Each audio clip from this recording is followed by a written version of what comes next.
I cannot believe I have done 40 episodes of this. The number of days that I've live streamed in a row is something enormous. It's like beginning of April or something. And then I think the last time I broke the streak, it was because I was banned for 2 days, three days. So I lost 2 days of streaming because it was a 72-hour period. I think I've gone live every day for like 80 days or something. I don't know. I got to check. I got to go dig through the VODs. This is the Oskar Quentin Debate Show. We talk to people on TikTok live about politics. The prompt today is that immigrants are a scapegoat for the rich. I forgot to center the for the properly. We'll see if I get hate for that. Didn't have time to write a new one because I slept in. I do that sometimes on Fridays because I have a gig every Thursday night that I do. So you get to see me drink my morning smoothie on air, which is unprofessional. All right, let's get the multi-guest request box open so I can see the people who want to come in and talk to me, and we'll see if we get a show started right away. Haven't read the news this morning, so in the chat, let me know if I missed anything important. Kazra says, "What's up?" I'm like definitely a millennial enough for that to really strike a chord with the 90s kid that I am at heart. Chris says, good morning, Chris. Thank you for sharing the live. Who else is here? Got some mods showing up. Let the Wookiee in is here. Lenny, the Elkins Gisani. I don't know how to pronounce that username. Dylan is here. Hello, Dylan. Good morning, Diane. Good morning, Marga. Just got some, not every now and then we have a show where a bunch of new people show up in the first couple minutes, and that's always interesting. Lets me know that maybe the show is going to get pushed out faster. And we've got the request queue filling up already, so we're going to talk to Mr. Trucker. And I got to hover on the disconnect button to see if the first call is a troll. Hello, how old are you? I'm 22. 22. Are you a Trump supporter? Yes, I am. Why on earth? His policies are good, man, and what he's doing isn't bad for the country. It's actually helping the economy. I don't know, man. I'm just going to be honest and say that reading from your tone, I think you know that I have good arguments against that, and you're just here to like regurgitate some bullshit. So sure, tell me why you think what Trump is doing is good for the economy. Well, the war. I like to fuck 4-year-olds and fuck niggers and fuck 4-year-olds. Yeah. I like to... Yeah, see, I've got like such a good troll detector that I can just hear from the tone of the way that they make the assertion that they don't believe it. We're going to talk to Real and see if he's a real caller. Hello, how old are you? Hello, bro. I'm 19. 19. Are you a Trump supporter? Yeah, but I was wondering where I could find the lightning katana in Elden Ring. So I've been looking for that shit forever, like the lightning slash. Yeah, just starting the day with trolls. It's not Saturday, right? No, it's Friday. Kids are supposed to be at school. What's going on? I know what's going on. Trump supporters are fucking childish. That's what's going on. Anyway, what's going on in the chat? We got more people saying good morning. Hello, Dom. Hello, Frank. Hello, Little Kitten. Hello, Lenny. I think I already said hi to Lenny. Lenny can get 2 hellos. That's fine. People are very upset about my Somali flag, which is interesting because I don't own a Somali flag. I know that they're just like trashing on it because it has like a similar color scheme, and there's also a star, different type of star. This is a 9-pointed star, right? Is it 9? Yeah, 9-pointed star. There's a 5-pointed star on the Somali flag, but it's literally just like, is this dunk that they have for this piece of kitsch that I have in my background? Like, yeah, it's not a Somali flag though. Like if you look at a Somali flag, it's not that. So, like, what is the gag? Like, who do you think is made to look bad by you calling it a Somali flag? I find it very... Is it 8? I'm tripping, right? No, it is 8. I'm tripping. Yeah, not 9, it's 8. I forgot how to count. Host, show's over. Host can't count. But I can look at a Somali flag and say that that's not a Somali flag. I don't know. It's just one of those gags where it's like, there's so many things that I hear every single day, the same things in the comments where I'm just blown away that these people think that it's any kind of argument that makes them look bad. There's a guy who is constantly sending me pictures on Facebook of like, it's like the top half of a picture of like a dude like sucking a dick. And so it's like cut off. So it's not like, like not safe for work or whatever. And I just keep asking him, like, why are you sending me sexually suggestive images? Because he's calling me gay for being a liberal. That's what it is. But it's like, why do you have this image in your phone? Why do you spend so much time looking at it and sending it to people? Like, what is going on, dude? We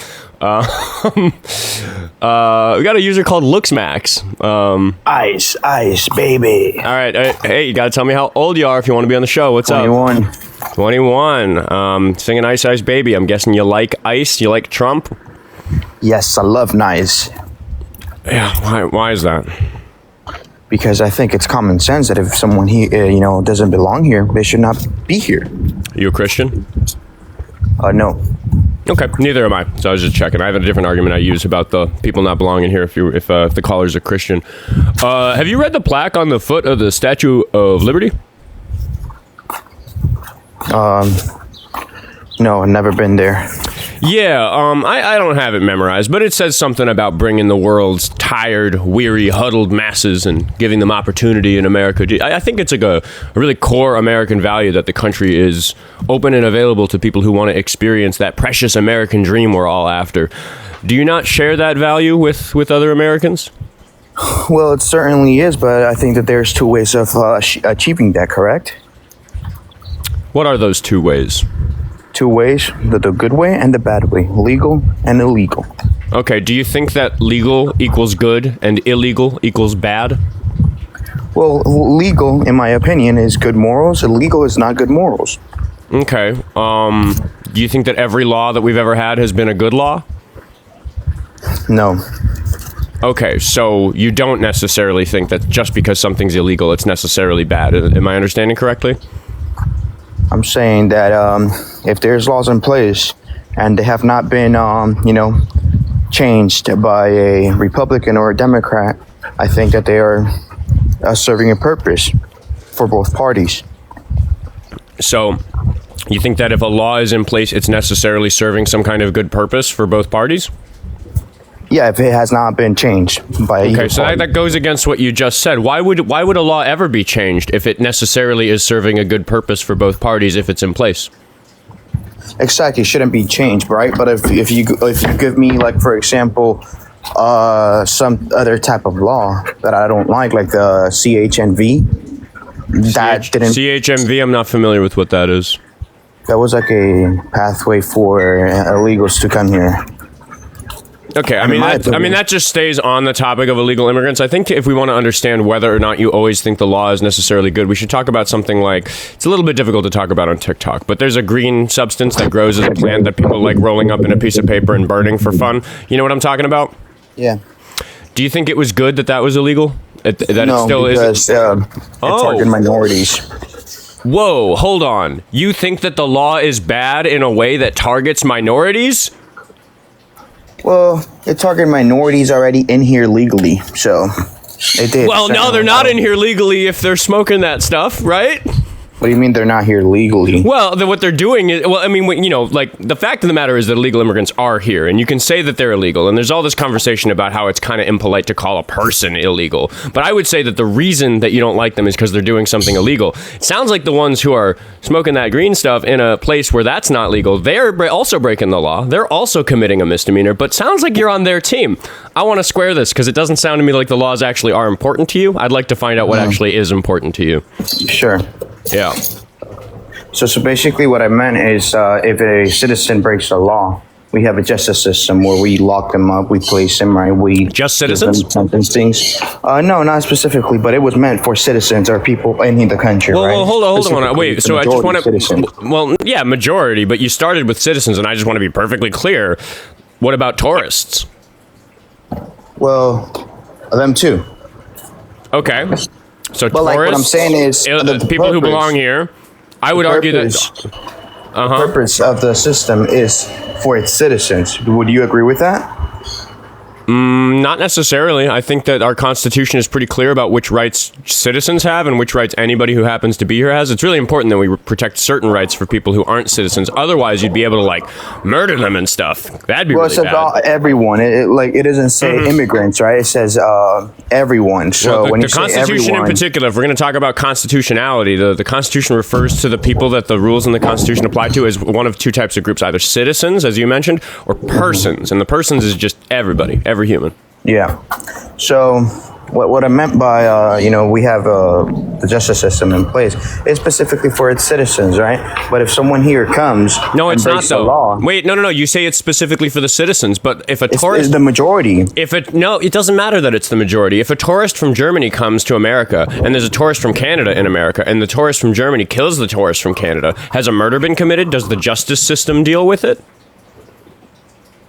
It does. But how many cases do we have that per year? I don't know. Some. Do you think it's less or more than a citizen breaking the law? Less. Okay, then that's what I mean. The purpose of the justice system is specifically to target Do you the think that individuals all right, in that jurisdiction. All right, cool. Well, let's extend that to your feelings about immigrants. Do you think that there are more citizens or more illegal immigrants?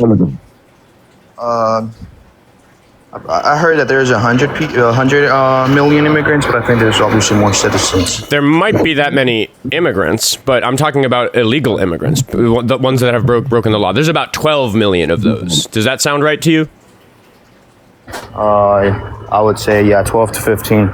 Sure, I'm happy with that range because we don't, we can't. By the nature of the problem, we don't know exactly precisely how many people it is. But it's I like to say it's an 8-digit number that begins with a 1. Anyway, how many people are in the country? 350, 400. Yeah, 350 million, something like that. So going by your reasoning about how the justice system is for citizens, shouldn't the justice system just be concerned with what the citizens are up to? There just aren't that many illegal immigrants. They're a small percentage.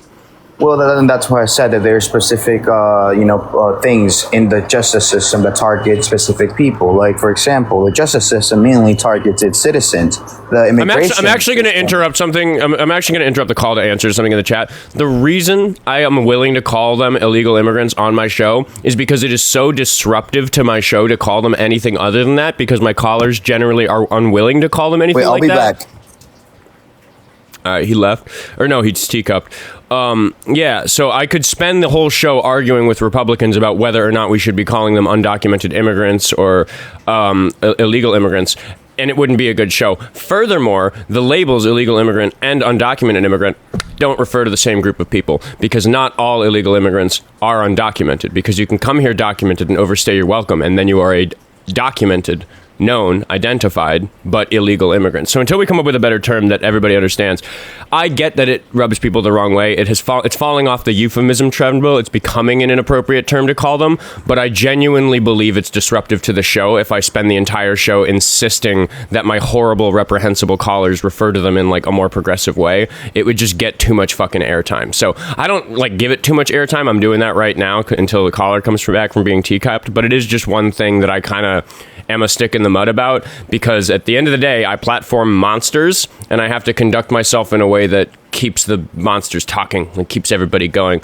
I'm actually Milky Kate. I'm gonna bring you up because my cat turned my sink on, so I'm gonna step out of frame for like 5 seconds and turn my sink off. So you can keep us from having dead air if you want, but I need to step out of frame for like 5 seconds. Be right back.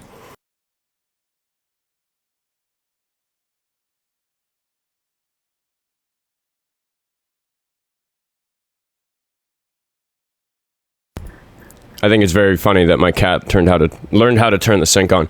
Looks Max, are you researching the Constitution? Where did you go? Come back.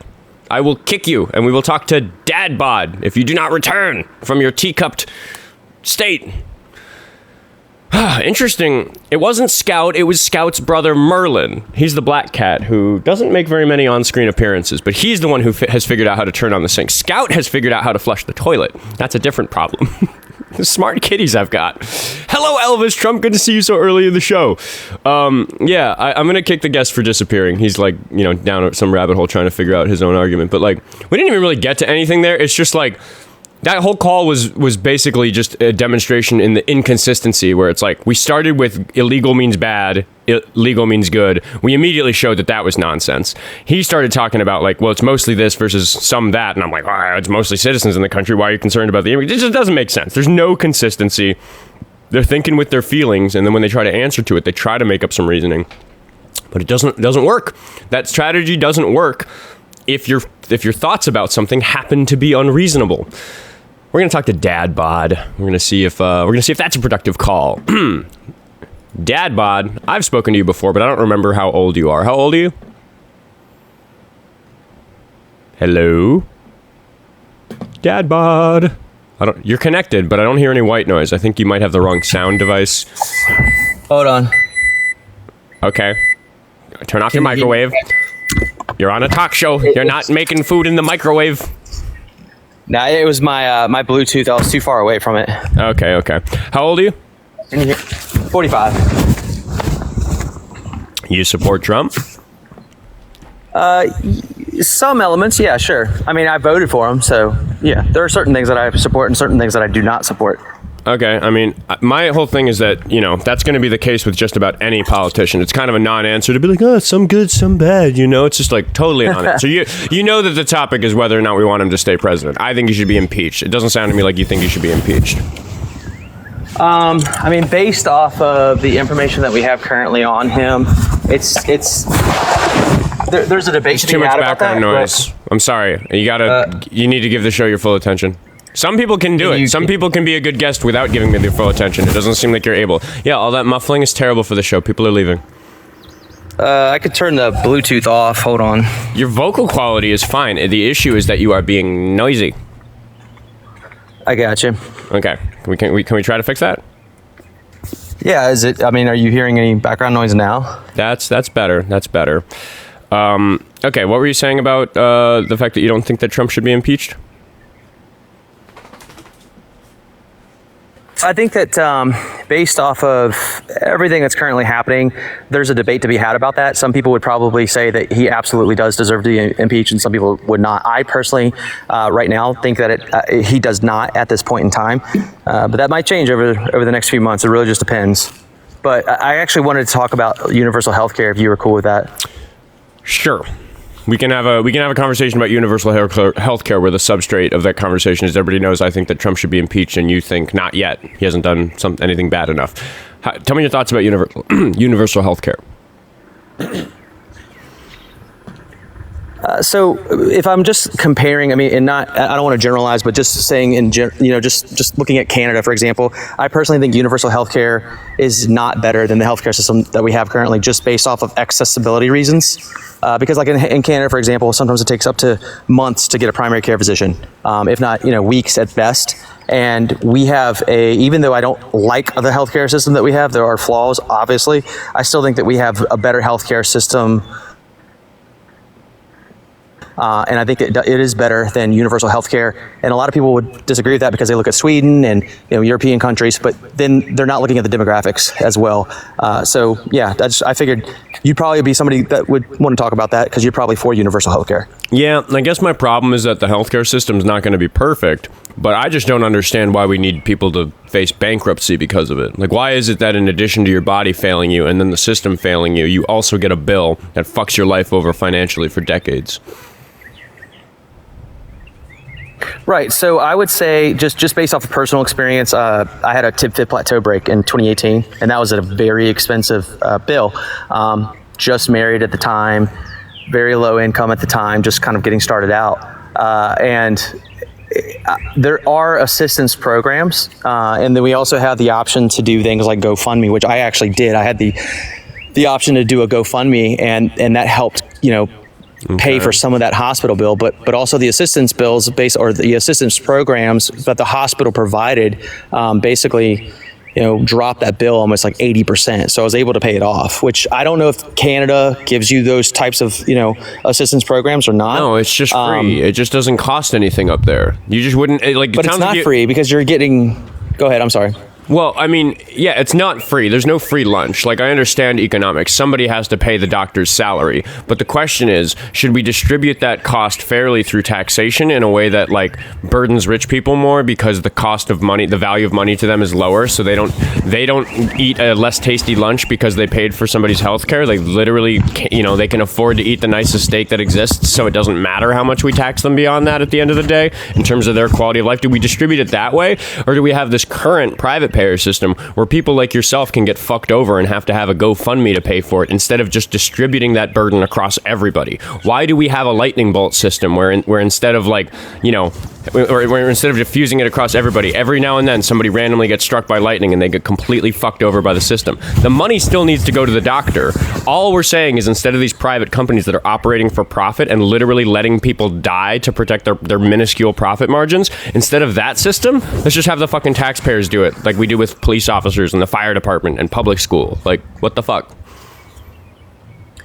Yeah, I'm actually okay with that. Like, I'm not against that at all. That's what universal healthcare is. Yeah, but the problem is that, again, accessibility, like, again, in Canada. No, the system's not going to be perfect. I don't want to I'm not saying that I understand, like, every problem in the medical system and I know how to fix it so that everybody gets quick, fair, equitable treatment.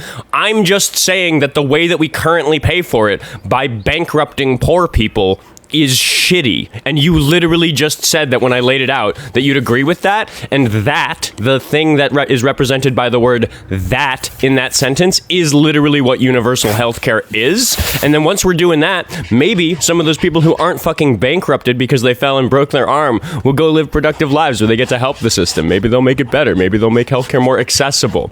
Accessibility is a different issue entirely.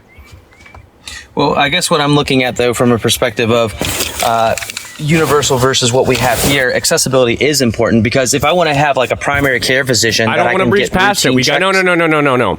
Do you recognize? But that was the whole. That you support universal health care? Elements of it, sure. No.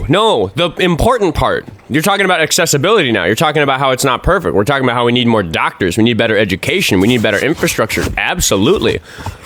But the fact that you want to distribute the cost across taxpayers instead of fucking people over so that they need to face bankruptcy or have a GoFundMe or get help from a family or sell their homes or something, that at its core is what universal healthcare is about, even if that doesn't mean that we also invent a cure for cancer by creating universal healthcare. What are you not understanding about that? So I guess what I'm saying is, what if, like, just hypothetical, what if you're someone who has an issue that you need regular routine checkups from your primary care physician, but then you don't have accessibility to that because it takes weeks, if not months, versus here in the United States, we within our networks, we have, let's just say, for example, we need a primary care physician and we have 50 different practices within our networks within a 10-mile radius of us, versus in Canada, that's just not the case. So in some instances, these people do have to suffer or wait longer. My point is that is the case regardless of whether or not we bankrupt that person. All I'm saying is we shouldn't bankrupt that person also. We should address the accessibility problem. It's big. I believe in social programs that address that. They are just different social programs than the broader question of universal healthcare. When we talk about universal healthcare, all we're saying is that however broken that system is, we shouldn't also bankrupt the person who uses it. It's just a financial question of who pays for it. I would agree with that. I guess what I was trying to do, the reason why I'm trying to bring up the conversation is I'm trying to figure out a solution as to, is there a happy median to where we can have what we have currently here as far as accessibility, and then also have it to where, like what you're saying, is put it in a situation where we're not bankrupting an individual. But we already pay for it. Like, the average American already pays so much in health insurance that, like, the money is flowing. It's just not being done fairly because it's categorically unfair. Like, it's one of the things, life isn't fair. That's a mantra we're all told growing up, right? It's totally unfair if you get a cancer diagnosis. Probably. Some people give themselves cancer. But you know what I mean? Like, I could just get diagnosed with thyroid cancer or something randomly like that would, like, really screw me over. And that's so unfair. We just recognize that that's so not my fault. Oscar didn't do anything to deserve, like, thyroid cancer, that we should just distribute whatever the cost for dealing with that is across society. Much like if my house gets struck by lightning and catches on fire, I don't have to pay the bill. The fire department just comes and puts it out. Yeah, maybe I have to insure my home. Maybe there's damages. But the actual cost of dealing with the problem, we recognize, isn't something I should be responsible for. It's just a component of societal well-being that if somebody's house gets struck by lightning and set on fire, a bunch of dudes show up in a truck with a hose and put it out. Society's just better if it works that way. All I'm saying is we should have it work the same way if the fire's in your body instead of in your house.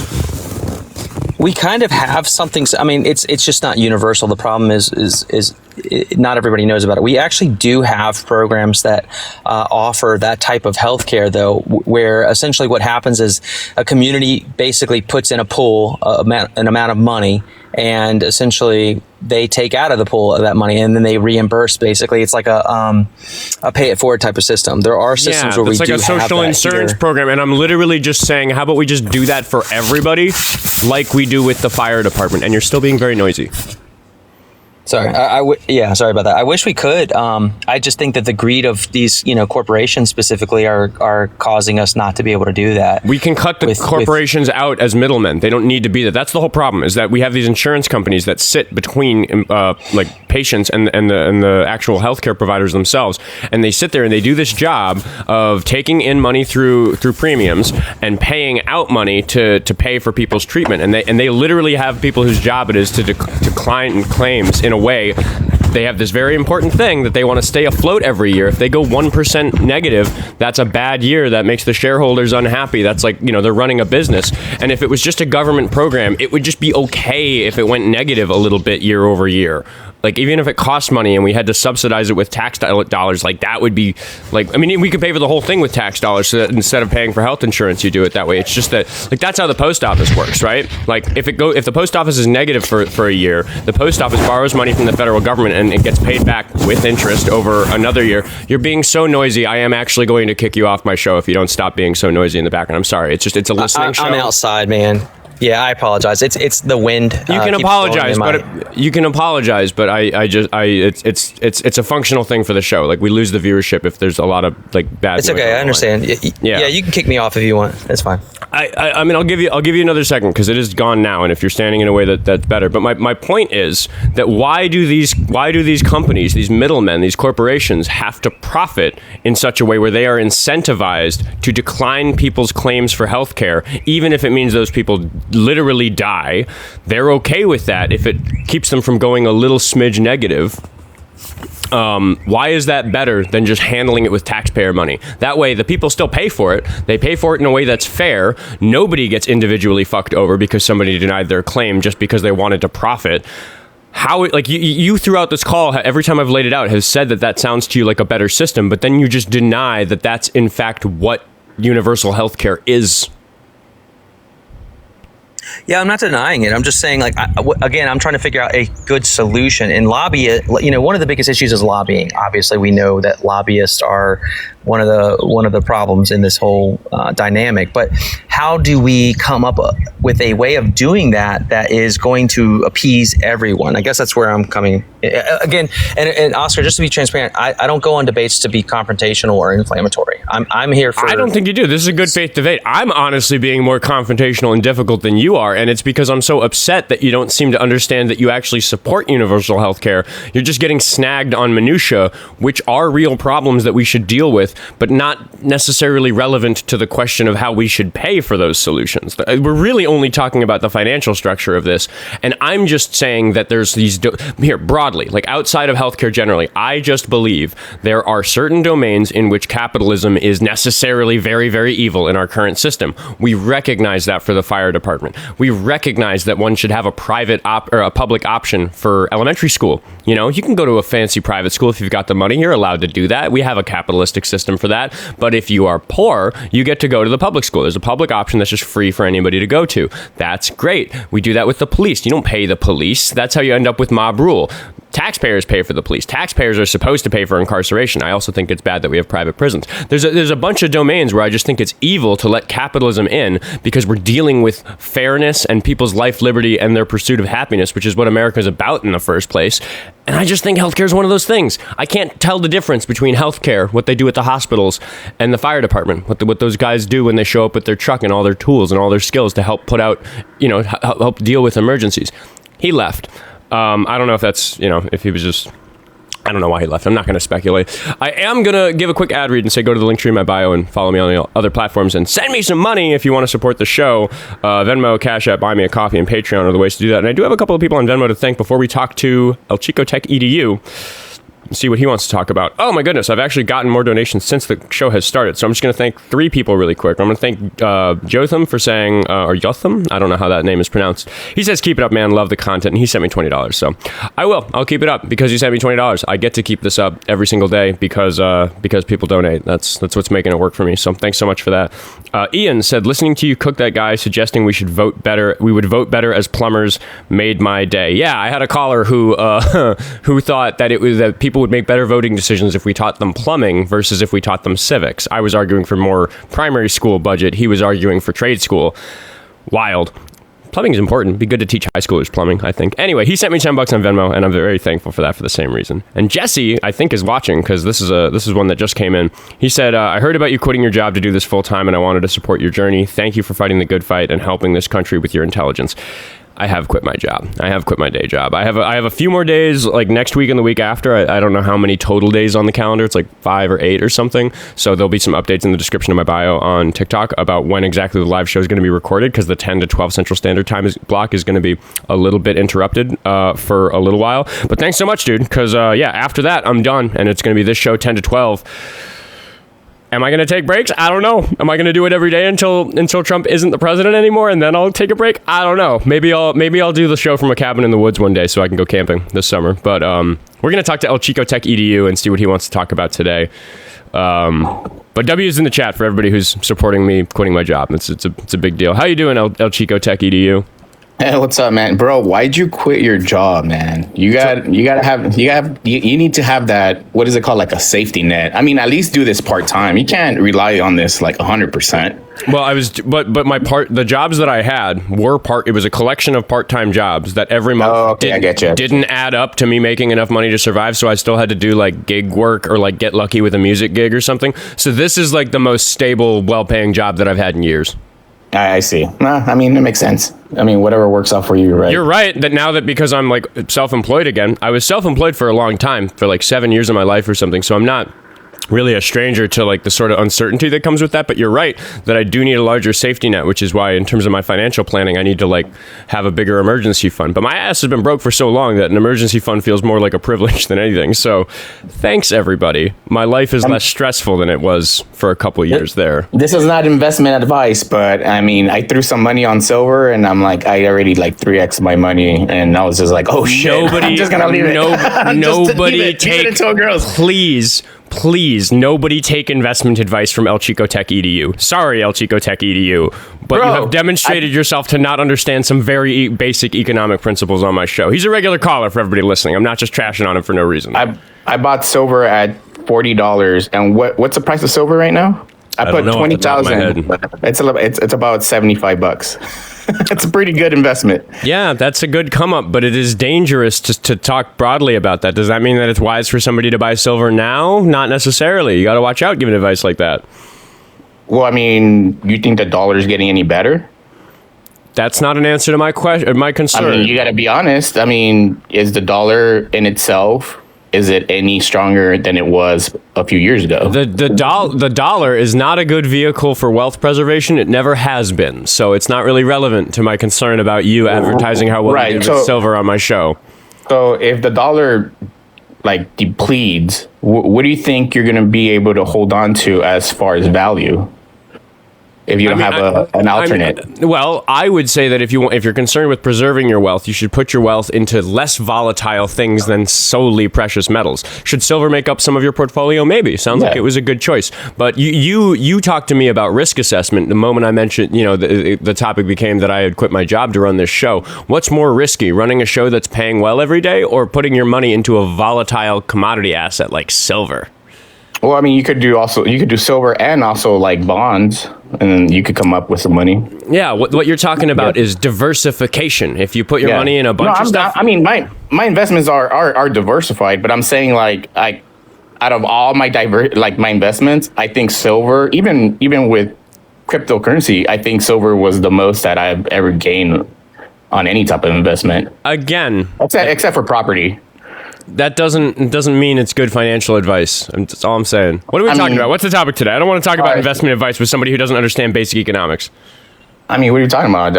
I'm a little bit better off than you are. In investment. I mean, we could talk about personal perspective, but I mean, hey, it is what it is. But people. Dude, the specific mistake you're making is that you're conflating being educated about how the economy works with being successful in the economy, and they're just two different things. They just don't actually correlate with each other all that strongly. You understand that, right? Well, if you understand how the economics works, you could understand how to profit off of the way it works. Which I'm in that situation where I profited. There are other factors. For one thing, one of the big ones is that if you're ethically minded, it is pretty hard because you have to fuck people over. If you're going to just go by understanding economics, yeah, you can make money easily by screwing people over in ways that are legal, but not that ethical. And lots of people aren't willing to do that. Also, there's an issue of opportunity. Not everybody's going to have the opportunity. Not everybody lives in a place where they're able to get transportation to a place where they're able to get that type of job or start that sort of business. Maybe there isn't good public transportation in their city. Maybe they don't have a car. Maybe they can't afford a car because they're working a fast food job and that's all they can get. Like, so there's all this stuff that's balled up in a person's economic success that you, as a person who sounds to me like you're kind of privileged, you don't seem to understand what it's like to struggle as an adult in the 21st century, because based on the things that you've said about your financial circumstances in this call, sounds to me like you haven't struggled as an adult in this current economic climate. I don't think you know what you're talking about. No, I struggled when I was a child, when I was a teen. You know, I had to write. And that was 20 years ago. Yeah, I got a part-time job. I rode my bike to my part-time job. I walked to my part-time job. Yeah. Went to school what if you live in a place? What if you live in a? Wait, hold on. Let me finish. I'm not going to let you finish. I'm not interested because it's proving you're proving me right. You're biased. You already proved me right. That I learned ethic. What I said is that you have not struggled as an adult in the current economic climate. Is that correct? What was that? What I said specifically is that you have not struggled as an adult in the current economic climate. Is that correct? No, because I learned when I was young. Right. You think it's because you learned when you're young, and I'm saying that it's because you're lucky to some degree. No, it's not luck. Why is it luck? So it's lucky that I learned the hard way how to be able to be a responsible adult. If you learn something at all in your life, it's in some way luck because you had to learn it from somewhere. I think I'm a pretty smart guy, but it's not my fault. Yeah, I learned it from my mom, a single parent who had to bust her ass off. Oh, sounds like you're very lucky to have such a role model in your life that instilled those sorts of lessons into you. Do you think everybody gets that for free? Do you think that's a default experience for every human on Earth? Yeah, instead of people listening to you, they should be worried about their own kids and growing and raising them and showing them the right way, right? No, I don't. You're moving. You're doing the thing. Hey, man, I gotta go. I gotta go, man. It was nice talking to you. Sorry about that. Now, someone's at my store, so I gotta get going. I don't know, man. All right, I appreciate that. I'll let you go, but yeah, I just don't really understand. Like how he thinks everybody's gonna have a mom like that. Anyway, el.chico.tech.edu has been kind of a waste of time talking to him lately because he's just very hard to get to stay on one topic. But it is fascinating to learn more and more about him because it sounds like he's more privileged than I thought. The fact that he couldn't comprehend it being a financially reasonable thing to buy a $30 hamburger if you're at a concert, which is an example that he got really stuck on. That I have a video with a lot of views of him talking about. I kind of thought he was broke, but it sounds like he's got decent money for a 40-year-old. Like, sounds like he's making it. Sounds like he's living that American dream. But I think it's pretty obvious from talking to him that he's like wildly privileged and he doesn't understand. The mods are like telling me that he's good content, and it's like only to a certain point, right? Like how many times is Instagram going to laugh at the same person for not understanding the same couple of things? But fundamentally, what I don't think el.chico.tech.edu cannot understand, like what his problem is that if I took away all of his money, if I took away all of his connections, if I took away, like whatever he might have that makes his life easy and just said, start over, go get a job, I don't think he realizes how much he'd struggle. I don't think he'd realize how hard it is to go. Does Instagram know it's the same person? Yes, I think they do. His accent is really specific. He has a very particular way of speaking. There's a handful of people who make pretty frequent appearances in the Instagram clips, and the comments are like, wait a minute, this is Hamburger Guy. All right, I'm gonna start getting bossy. I'm gonna tell everybody to double tap on the screen and get some new callers in here because let's see. Yeah, 200 views. It's been kind of a boring show. Just, a bunch of nothing. Bunch of people bringing me their claims. I say, here's why I don't like your claim. And then they just disagree and move on to something else, even though, I mean, the first guy with healthcare, like, it sounds like he agrees. He just doesn't know what universal healthcare is. Don, who I recognize from the chat, he said, he sent me $5 on Buy Me a Coffee. He says, I don't think you need more coffee, but just in case. I do consume a lot of coffee. People ask if I should treat my ADHD with stimulants, and I go, well, I kind of do with the coffee. But I try to keep it reasonable with that. So thanks to the donations, everybody. And thanks to double tapping away on the screen. We got 94,000 likes, so we can get to 100K in a quick hurry, and that'll get some new people in here. Because I'd love to have a fresh call. I'd love to talk about something novel. I'd love to talk about the prompt, immigrants are a scapegoat for the rich, because it is truly fascinating to me. For months now, I have been talking to people who come in and they complain about things in the world, and I go, yeah, that wasn't the immigrants. That was the billionaires. The billionaires did that, and then they told you that it was the immigrants, and everybody who studies the matter is saying, no, it was the billionaires who are controlling the media, and the media is telling you that it's the immigrants. It's the fucking billionaires who did it all along. I don't know. It's classic scapegoatism, right? Oh, look at that. We got some people in here. We've got Prime FV 700, and we're going to see if they're a Trump supporter who wants to discuss the prompt or anything else. How old are you? Yo, what's up? I'm 18. You're 18. What year were you born? February 21st, 2008. I've debated you many times. Yeah. I know who you are. You are Keemokazi for my longtime listeners. What are we discussing today? I don't know, I'm low-key tired, but we can discuss anything. You pick a topic. I think that the billionaires are blaming the immigrants, particularly the illegal immigrants, for doing the things to the economy that they have done. I'd like to talk about that. Well, they play a part of it, too. The illegal immigrants definitely play a part of it. According to the economists, according to the people who study these things, the illegal immigrants are helping. They're making all those things about the economy better, not worse. Okay, and how are they making things better? Well, you can look at the effect that any one person has on the economy. There are ways to measure that. You can look at things like how much they pay in taxes versus how much they benefit from tax programs. That's one thing about the American economy and our financial structure as a whole. If you want to talk a little bit about government spending, immigrants pay taxes through tax ID numbers. The IRS allows illegal immigrants to pay taxes because the IRS, quite sensibly, actually cares more about collecting taxes than catching illegal immigrants. So they just let illegal immigrants pay taxes.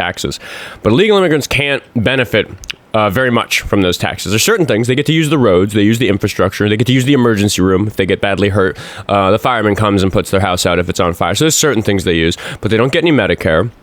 They don't get any Social Security. They don't get anything like these more expensive programs that are a big tax burden in this country. They don't benefit from those. So they have this disproportionately positive effect on those things. But even if we're just not going to talk about them paying into the system and using it less compared to somebody else, they literally just work harder. They just do harder jobs that don't pay as well. So their amount of productivity, the amount of benefit they have to the companies they work for, is really enormous compared to what they get paid. And I would actually want that disparity to shrink because I'd love to give them some better. What proves that they work harder? It's just measured in jobs. You know, when you hear about jobs reports and we measure how the economy is doing based on how many jobs are being done and all that stuff. Like, here's an example, just to give you a very specific example. And I'm going to, forgive me for dumbing it down a little bit, but I've spoken to you before and I kind of know that I need to give you these really obvious examples.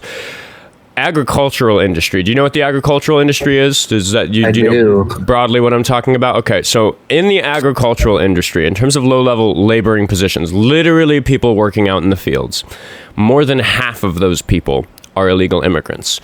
Illegal immigrants grow the food that you eat. And we don't pay them. We false, dude. Are you just accusing me of that being false? Do you want me to find a source for it? Like, what do you mean? Yeah, pull up some lying source. Go for it, bro. Wait, pull up some what? A lying source. Go okay, for then it, I don't need to. If you're just gonna call it bullshit, then why are you on my show? Like, if there's nothing, you started before I even pulled up the Google page by telling me that there's that whatever it is, you're gonna call it bullshit. You and I talk a lot when you come on about how you assess that things are true, because my problem with you, Keemokazi, is that I can't show you anything. Legal immigrants don't make up that much of the population, and most of them are out there committing crimes. They're not helping their economy. That's not true. Who told you that? There's a lot of them that are committing crimes, dude. I mean, some of them do commit crimes. There's 12 million illegal immigrants. Some of them are criminals in a way that's bigger than We just shouldn't have that many people in our country, that many illegal immigrants in our country. I agree that illegal immigration is bad and we should address it somehow. But again, you're bringing claims. You're saying that they commit that many crimes. Who told you that? A lot of them do, bro. Trust me, bro. Is that your source? Because I was going to pull up a source on the agricultural thing, but you country, dude. That's literally why they come into our country. They mostly come into our country for opportunity. They just want to work and feed their families. Why can't they do that in their country? Because their countries have less opportunity. Do you think that America's a good country to live in? I do. But they agree. They agree. Illegal immigrants don't. What? A lot of them don't. They hate our country. A lot of people hate our country. You need sources, dude. Like you bring a lot of claims to my show, and I just don't know how you believe anything when there's nothing I can show you that you're not going to say is a bullshit source. What's the point? How is it? I'm going to ask you the question again. How do you assess what is true? Because the last time I asked you that question, you said that you listen to smart people who aren't delusional, but then we couldn't figure out how you determine who a smart person who isn't delusional is, other than you listening to what they say, and if you agree with it, then you think that they're smart and not delusional. So again, dude, like, how do you come to these beliefs? Like, why do you believe the things you believe in? Well, I go on all these lives and I look at these people prompts, and they're just absolutely insane. But that's you deciding what's insane. You're just deciding. You're using your feelings. It just is. None of it even makes any sense, bro. You should know that most of the stuff you liberals put out there is delusional. You need to show that it's delusional. I'm sitting here and I'm willing to show you sources, but you're just to it and tell it's delusional, bro. So there it is. You're just no. You know, when you say that you can just tell that it's delusional, I genuinely think that what you're missing is that you don't understand that that's your feelings. When people say facts over feelings, what they're talking about is exactly what you just described doing, where you just glance at something and you have a gut reaction to it. That's what feelings are. Dude. Why do you think every single liberal is the ones that are on these TikTok lives? Why aren't a lot of Republicans on the lives doing them too?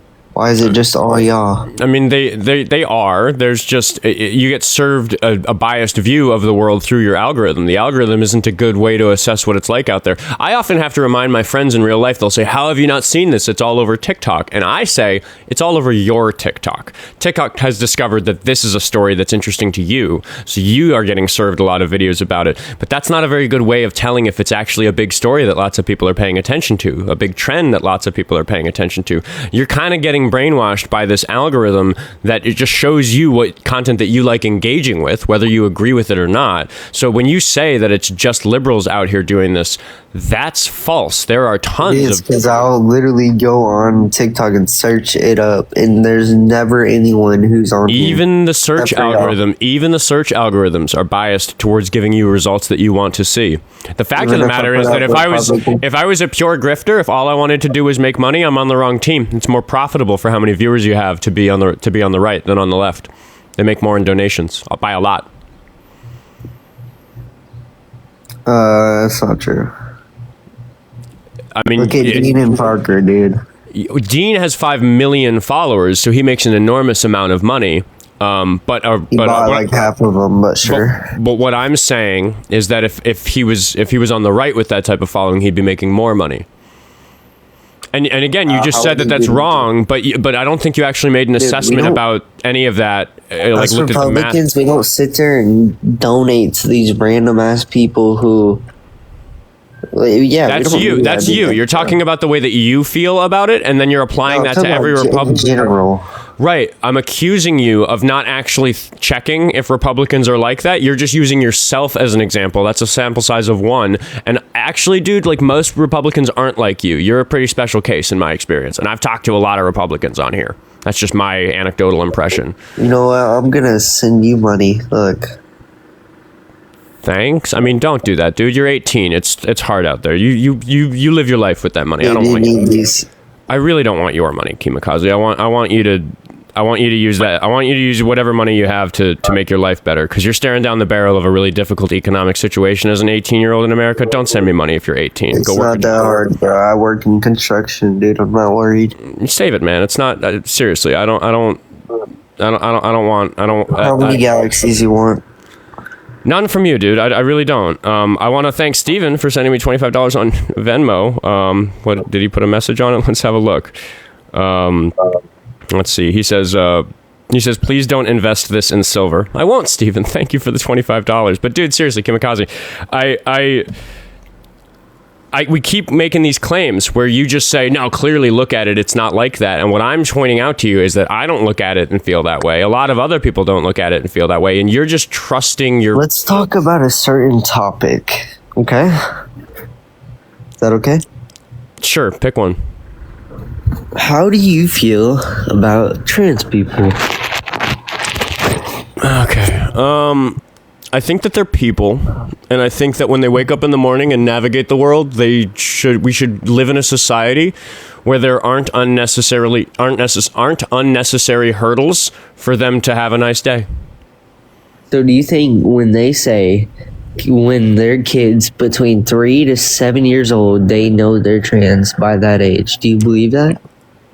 Who the hell is telling you that? I don't think anybody knows it that young. That doesn't sound right. I literally just debated a dude who does the exact same thing as you, who said those exact words. I think it sounds to me like on that particular claim, I would be on your side. I think that's too young. Most people don't understand their own issues of identity. Exactly. Okay.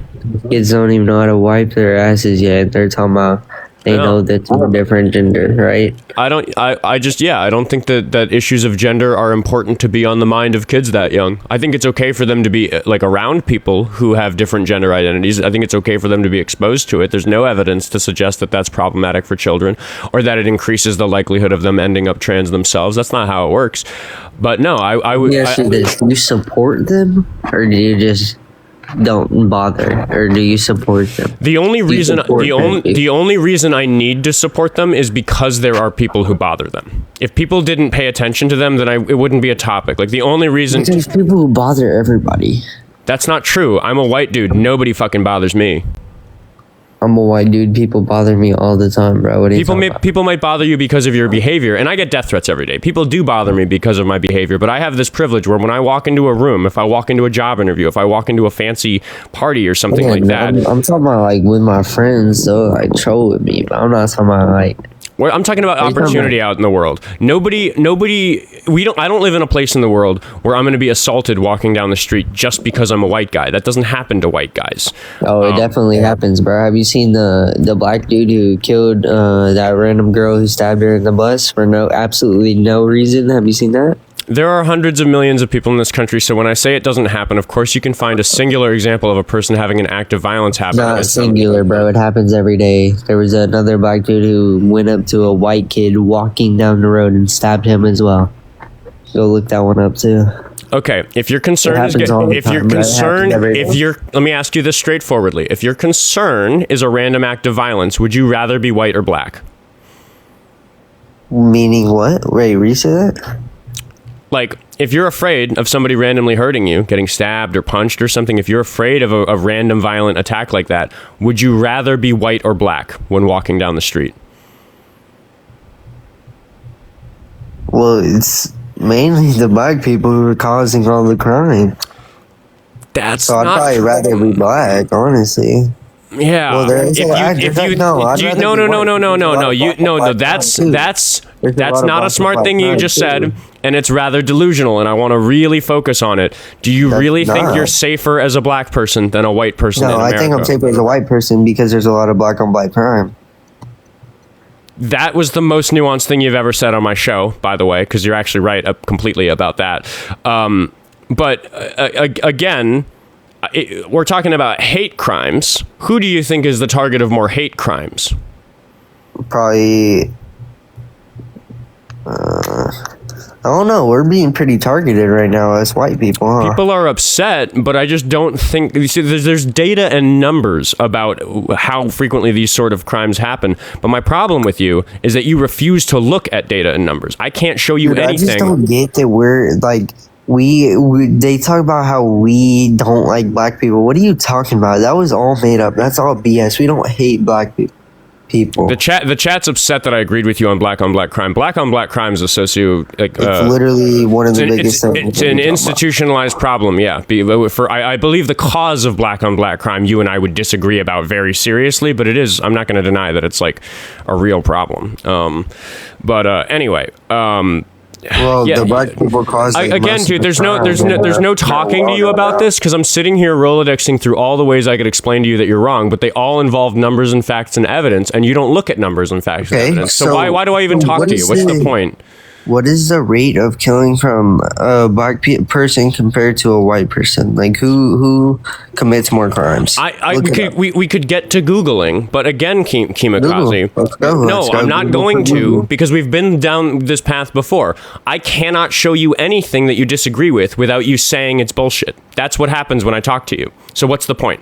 Why I'm trying to. The reason I'm going to refuse to actually look at evidence and data with you is because you unilaterally refuse to accept it if you disagree with it. I will accept it. The only thing there is for us to talk about is how you look at claims. Like we can have a philosophical conversation about epistemology, which is the study of learning like how things are true, and we could have a conversation about that. Just get your claim, bro. Just get your evidence. Come on, I'll agree to it if it's right.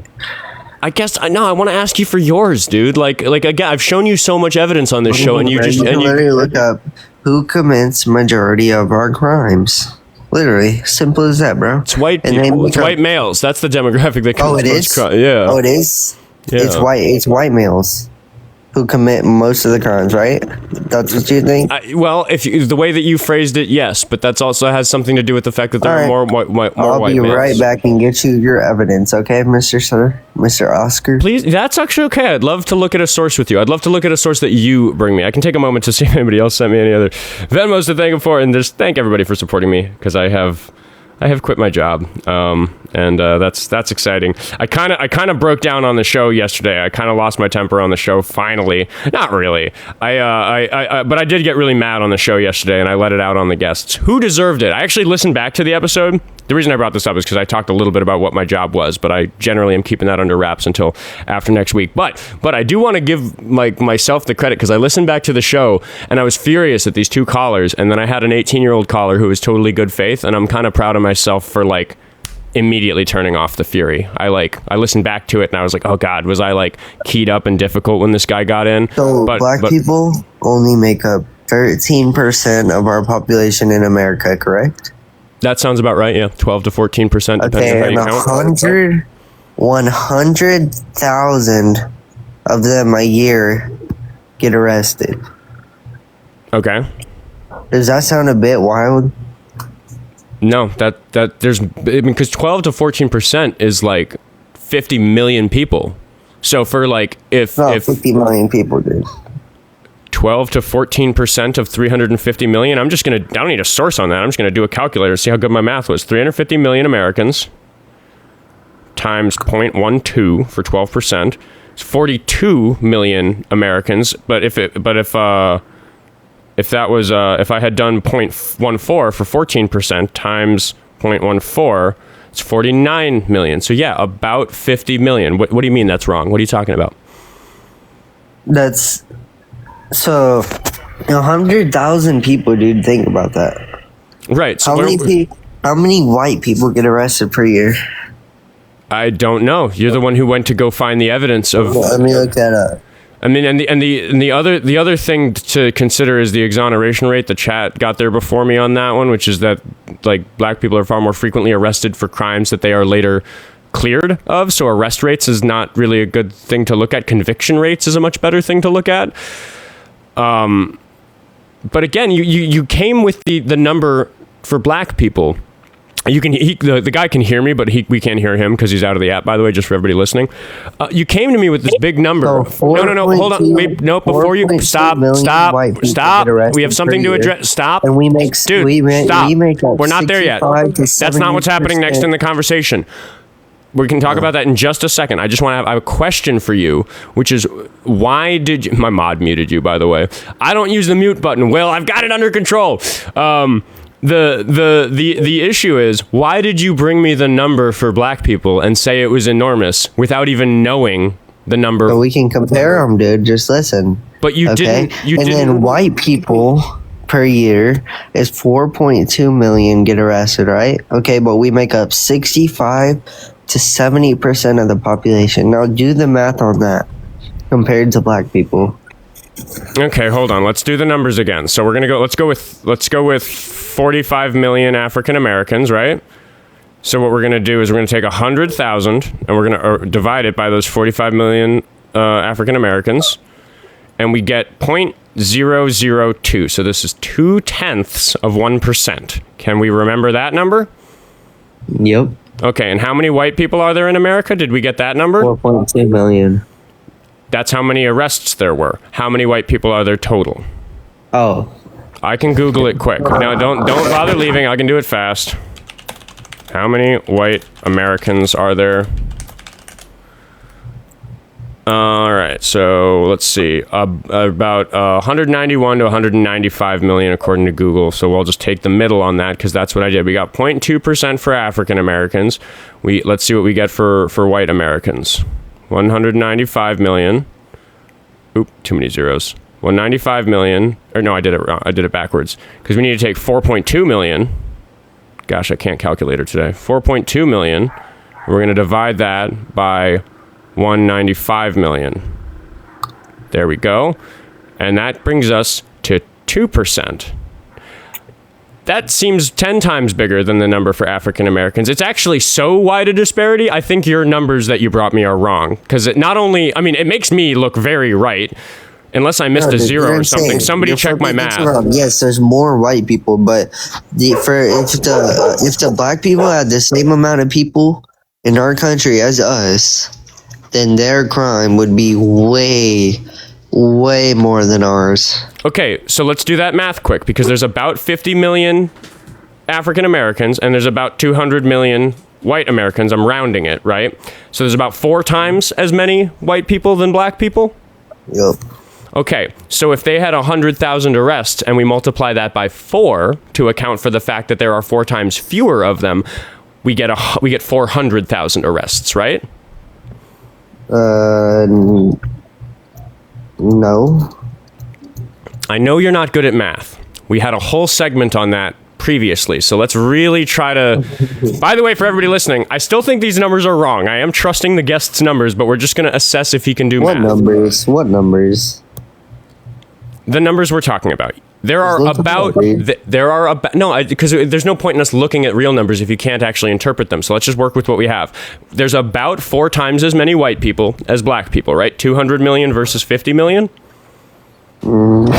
Yeah. And the number for arrests that you brought me is that there's 100,000 arrests for black Americans, right? Let me double check that. Okay. I don't know if this is worth our time, everybody. But it's always that certain type of entertaining to do math with keemokazi. But really, I just, can somebody fact check me? The numbers are wrong, right? There's no way it's 100,000. It's 2 million per year. Black people get arrested 2 million per year. Okay, My bad, bro. I don't know where I got 100,000 from. Okay, that's why I had to double check. It seemed wrong. Well, yeah, like I said, it did. When I saw 0.2%, I thought that doesn't sound right. So yeah, it was. If it's 200,000, or 2 million. That's 20 times bigger. So that makes that 0.2% 20 times bigger, and then we get back in the same neighborhood. That actually gets us closer. That gets us 4% compared to the white people's 2%, which is worse, which gets us, but it's in the neighborhood. It's in the same order of magnitude, which is a phrase I doubt you understand. But that they gets have less people, by the way, and they're still beating us. Well, no. They have less people and they're not beating us. You said it was 4 million for white Americans. They are beating us. Yeah, but we triple the amount of people here. Yeah. So the rate is higher, but I said that we should expect the rate to be higher because the exoneration rate is also higher. It's one of the problems in America that black people disproportionately get arrested for trivial things that white people tend. Why are these people in your chat calling me racist? What did I say that was racist? You've said a bunch of racist shit. What I said that was racist? My chat knew that you were racist before the call started because you've called into my show in the past. I'm white? No, right. because you've called into my show and... because I'm white. It's because in the past you've called into my show and said racist things. What I say that was racist? Come on, go. Go. Tell me one thing I said that was racist. You're blaming black people for their socioeconomic conditions. You're blaming them for being the victims of institutionalized problems that you don't understand. That's racist. When did I ever do that? You're doing it right now by failing to talk about these numbers in a way that's reasonable. When you said that black people are responsible for more crimes, you said the N-word twice. What? You've said the N-word twice. I've literally heard you say the N-word twice. That's false. There's no. Yeah, so you're on a Discord call one time and you've said it twice. I've never in my life been in a Discord call. You're lying. Go show us your apps right now on your. I'm not opening my Discord and showing. I'm not doxing myself, dude. Come on, there's private conversations. Exactly. You just said you didn't have a Discord. Now you're saying you. I said I've never been in a Discord call. I do have a Discord. Oh, you've never been in a Discord call. I've never been in a voice call on Discord. Never. Not once in my life. You're lying, bro. Come on. I mean, you're just lying, bro. I mean, I think that you were cornered enough by the conversation. Like, the numbers we got to actually showed that there is a higher arrest rate with African Americans, but I was willing to get to the part of the conversation where we talk about why that is. And now you're just accusing me of using the N-word? Why that is? Dude, I'm telling you, because they commit majority of the crimes. That's why, bro. It's simple as that, bro. See, that's a racist thing to say. If you're going to start with that position and only interpret... How is that racist, bro? What are you talking about? I have so many black friends, bro. You don't even understand. What are you talking about? How am I racist because I said they commit majority of the crimes? That's literally just how it is, bro. What are you talking about? Saying that they commit the majority of the crimes is both racist and factually incorrect. It's more racist because but it's not because we literally just did the numbers. Are you like mentally insane? Did you just listen to what we went through? How did you get to the word majority? Majority, like meaning in their little sense, in their little group of people that they have. If we had the same amount of people as them, they would be committing majority of the crimes.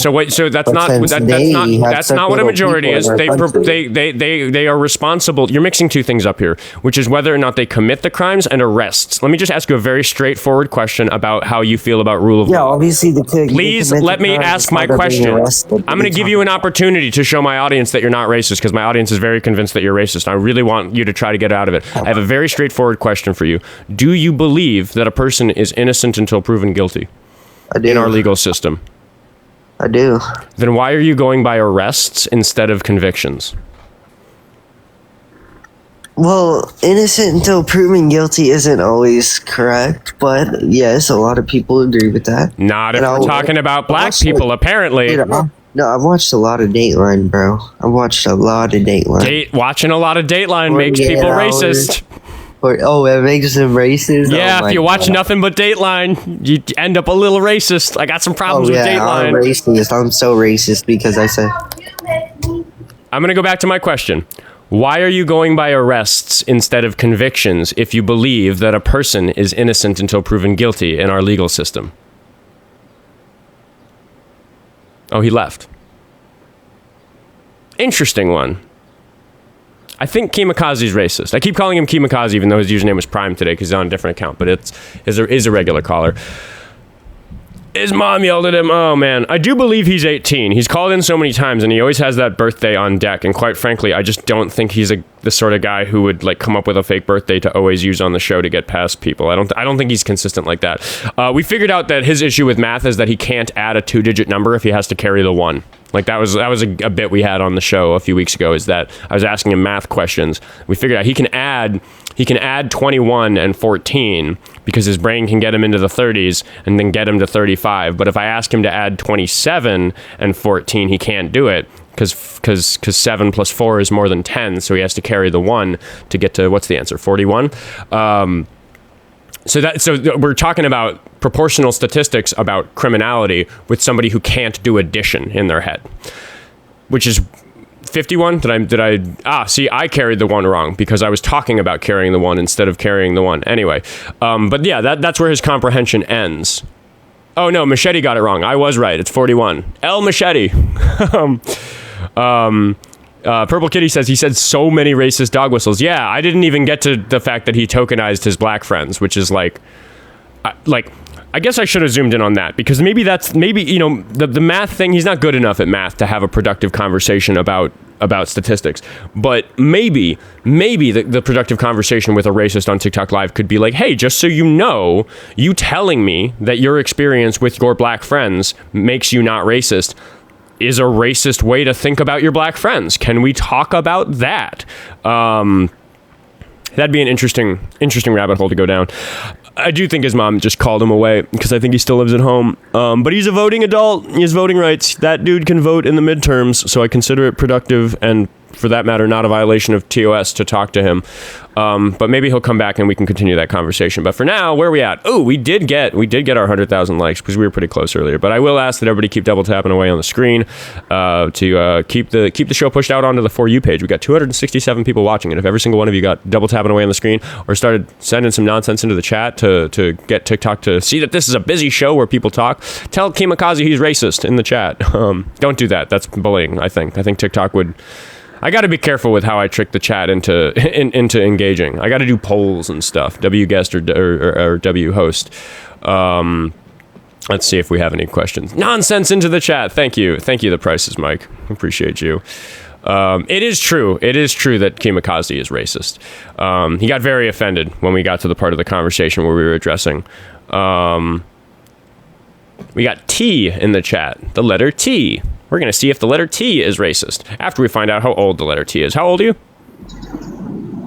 Hey, man, I'm 28. I just wanted to hop on and say this is my first time hearing from you or seeing your page or anything. And I don't know your political views. I don't know which side you're on, but I appreciate you doing a good job and keep it up, man. Oh, thanks very much. I am on the left if you want the answer. I mean, hey, you're available to your own choosing, you know what I mean? Sure. Which side are you on? I don't really have a side, if I'm going to be completely honest. I think it's all kind of effed up, the fact that, like, we're hiding behind, like, if you're wanting to be like MAGA or whatever, you got all of them talking about a ballroom and the UFC fight and 250th anniversary while we're still sending money over to overseas and helping bomb children and holding redacted files and all that fun stuff. So I don't see, both. You can do two wrongs. It doesn't make you right. Whether you're left or right. I agree with your concerns about the right. I guess if you think it's a two-way street, what are your concerns about the left? Well, and again, there's a lot of. Hold on one second. Sure thing. Just to stop there from being dead air while you're teacupped, I will just say uh-oh.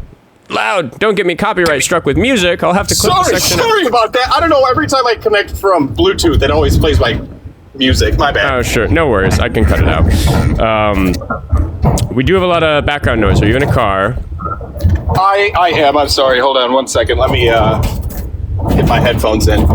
No, I just gotta let you go. It's a TikTok TOS thing. Sorry. If you want to come back and have more of a friendly conversation, we're kind of getting there. I'm on for another 45 minutes, and at the end of the show, I tend to take friendly callers. But the chat, the queue is empty right now. So I would love to have another conversation with another racist asshole today, because that's what I do. I talk to monsters for a living. Hello, Noodle. Can we get some W's in the chat for Noodle? Noodle, come here. There's nobody to talk to, Noodle. Come hang out. Hop up. Come out. Come out. Ow. Ooh, I just ran over my foot with my desk chair. Oh, God. That hurt a lot. W's in the chat for Noodle. Noodle. I was gonna say Noodle's the mascot for the show, but I don't even think that's true. I think Scout is the mascot for the show. Is she around here? I don't know where she is. I don't know what she does in her free time. She's a strange little creature that lives in my apartment who makes an appearance every now and then. My foot hurts so much because I just ran over my bare foot with my desk chair. I bent it over backwards. Am I bleeding? No, but I'm in a lot of pain. Hopefully I can still go for my run today. So this is the Oskar Quentin show where I injure myself and pet my dog and talk to nobody because I've scared them all away. No, Keemokazi's back. We're gonna keep checking if Keemokazi's racist. We know the answer. Dude, yeah, what's my up? bad, I've been wrong, but How am I racist? But I still don't get that. Not All right, let's change topics because I mean we're gonna You stay have on. a single black We're gonna stay friend? on. We're gonna stay you on have a race. single black friend. Yes, I have How more many? than one, but I don't bring that up in conversations about racism because I think that that's a racist thing to do. How is, dude? See, this is what I don't get, bro. Y'all think everything is racist. It's insane. Well, that's specifically what I wanted to talk about. I wanted to talk about the fact that you're tokenizing your black friends, which is what it's How am I called. tokenizing my black friends? That's what we call it when somebody says, "I have black friends, therefore I'm not racist." You're using your black I never said I friends. was racist because of that. Why did you bring it up then? Because y'all were saying I said things that were racist when I didn't. Never So you're bringing up your black friends because you're being accused of being racist, and that is itself a I have more racist black thing to friends do. than you, so maybe you're racist. I don't know if that's true, and I don't care. Black What does it friends don't think matter? I'm racist. Okay, so you're judging whether or not you're racist by what a small number of people who know you personally think, and that's not a very good way to check if you're racist. Oh yeah? Check if I'm racist. Give me a question. Check if I'm racist. Do you think that black people are more dangerous than white people?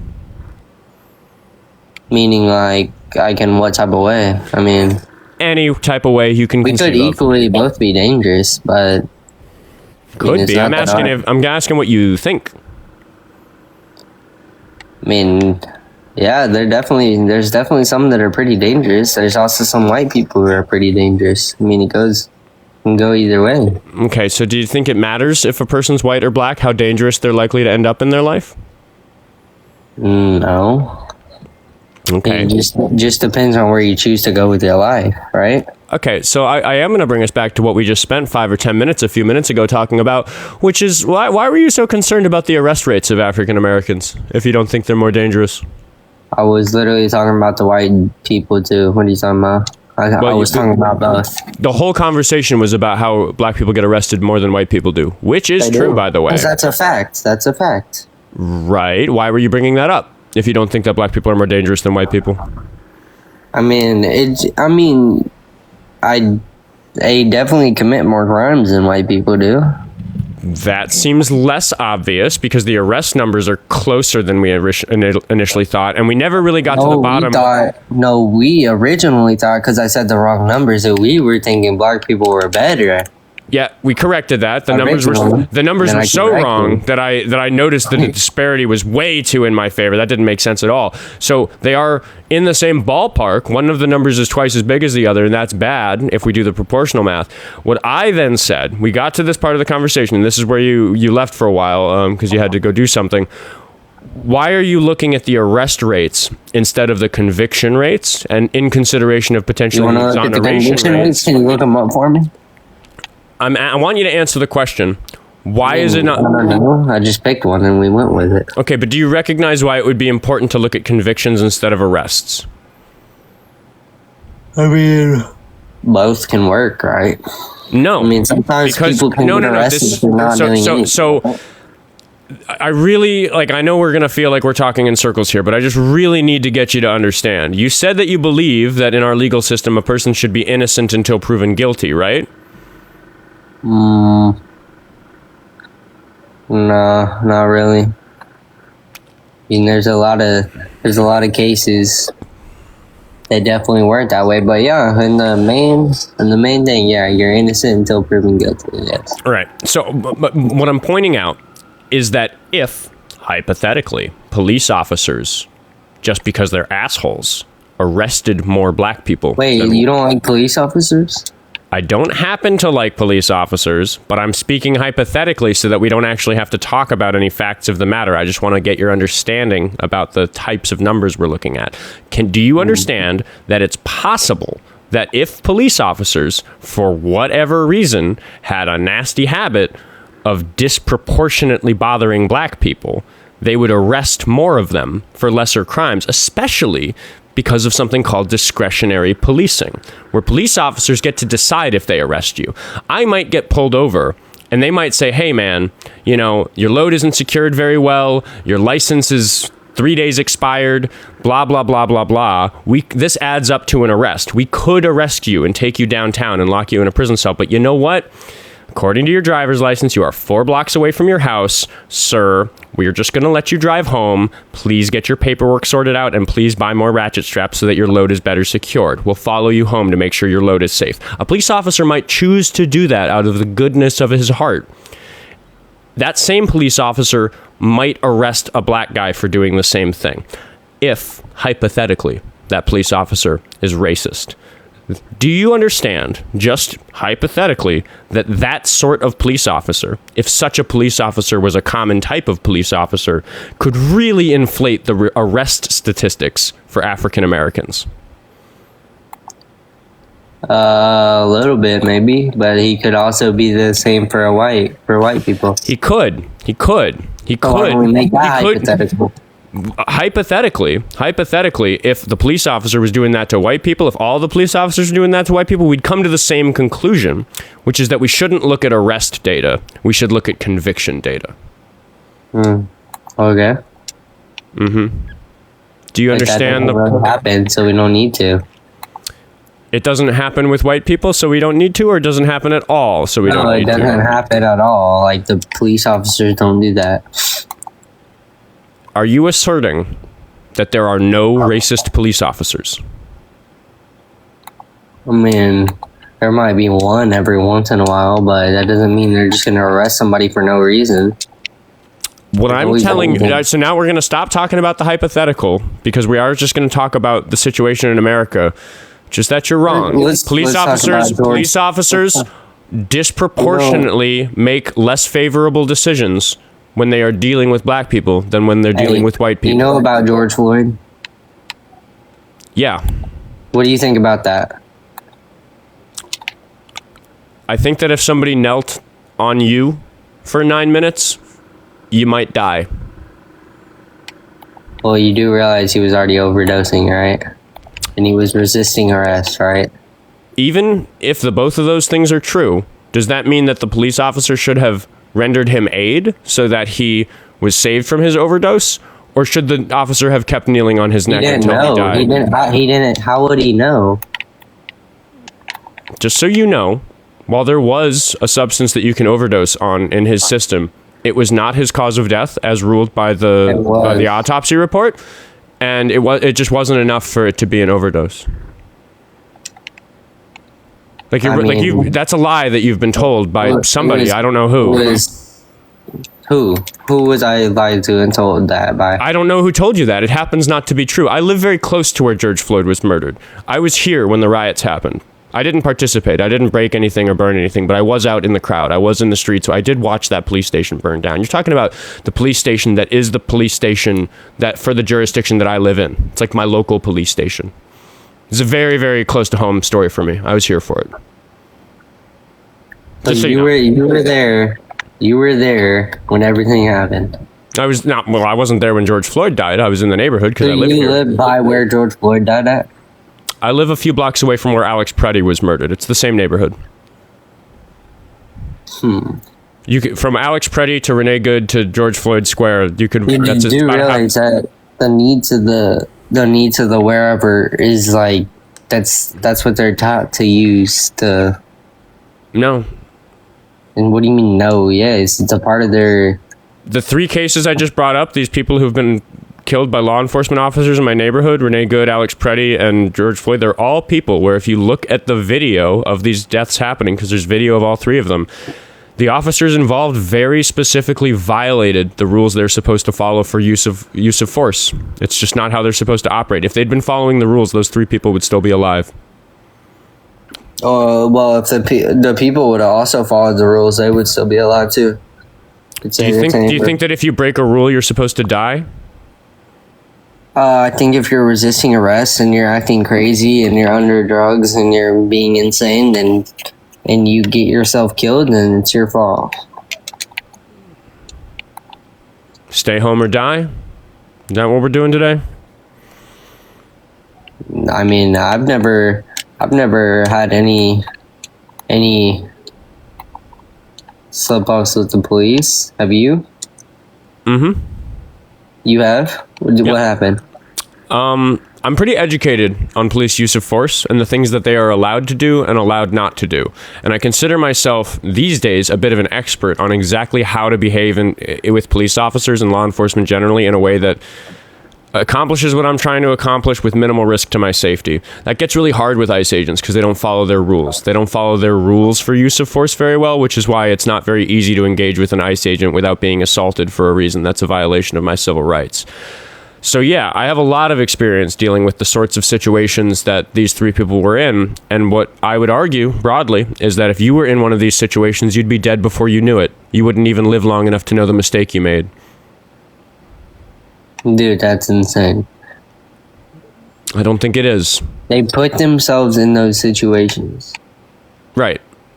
Alex Pretti had the right to be standing on Nicollet Avenue that day. He had the right to be there. As I have. The many times I've gone and done exactly what he did, gotten in the way and stood there on the street and protected my neighbors from these thugs who violate their constitutional rights.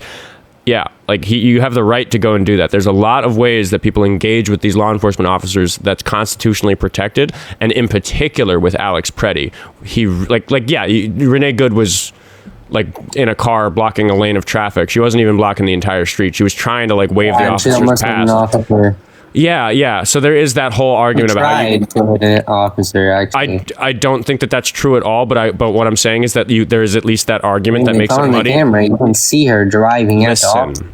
What I'm saying is that we can have an argument about that because you are wrong about that, but we'd have to look at like all the angles of the footage. What I'm saying is that I don't understand at all what Alex Pretti did. That I understand that you think that Renee Good was trying to run him over, and that's why you think she deserved to die. I think you're wrong about that, but I understand it. I don't understand. Think she deserved to die. You need to dude. You're talking about my dead neighbors, so I'm getting a little upset, and I'm going to let that through a little bit because I need know the people. I need you to listen to me. I understand the argument that people think that Renee Good deserved to die because she was trying to run him over.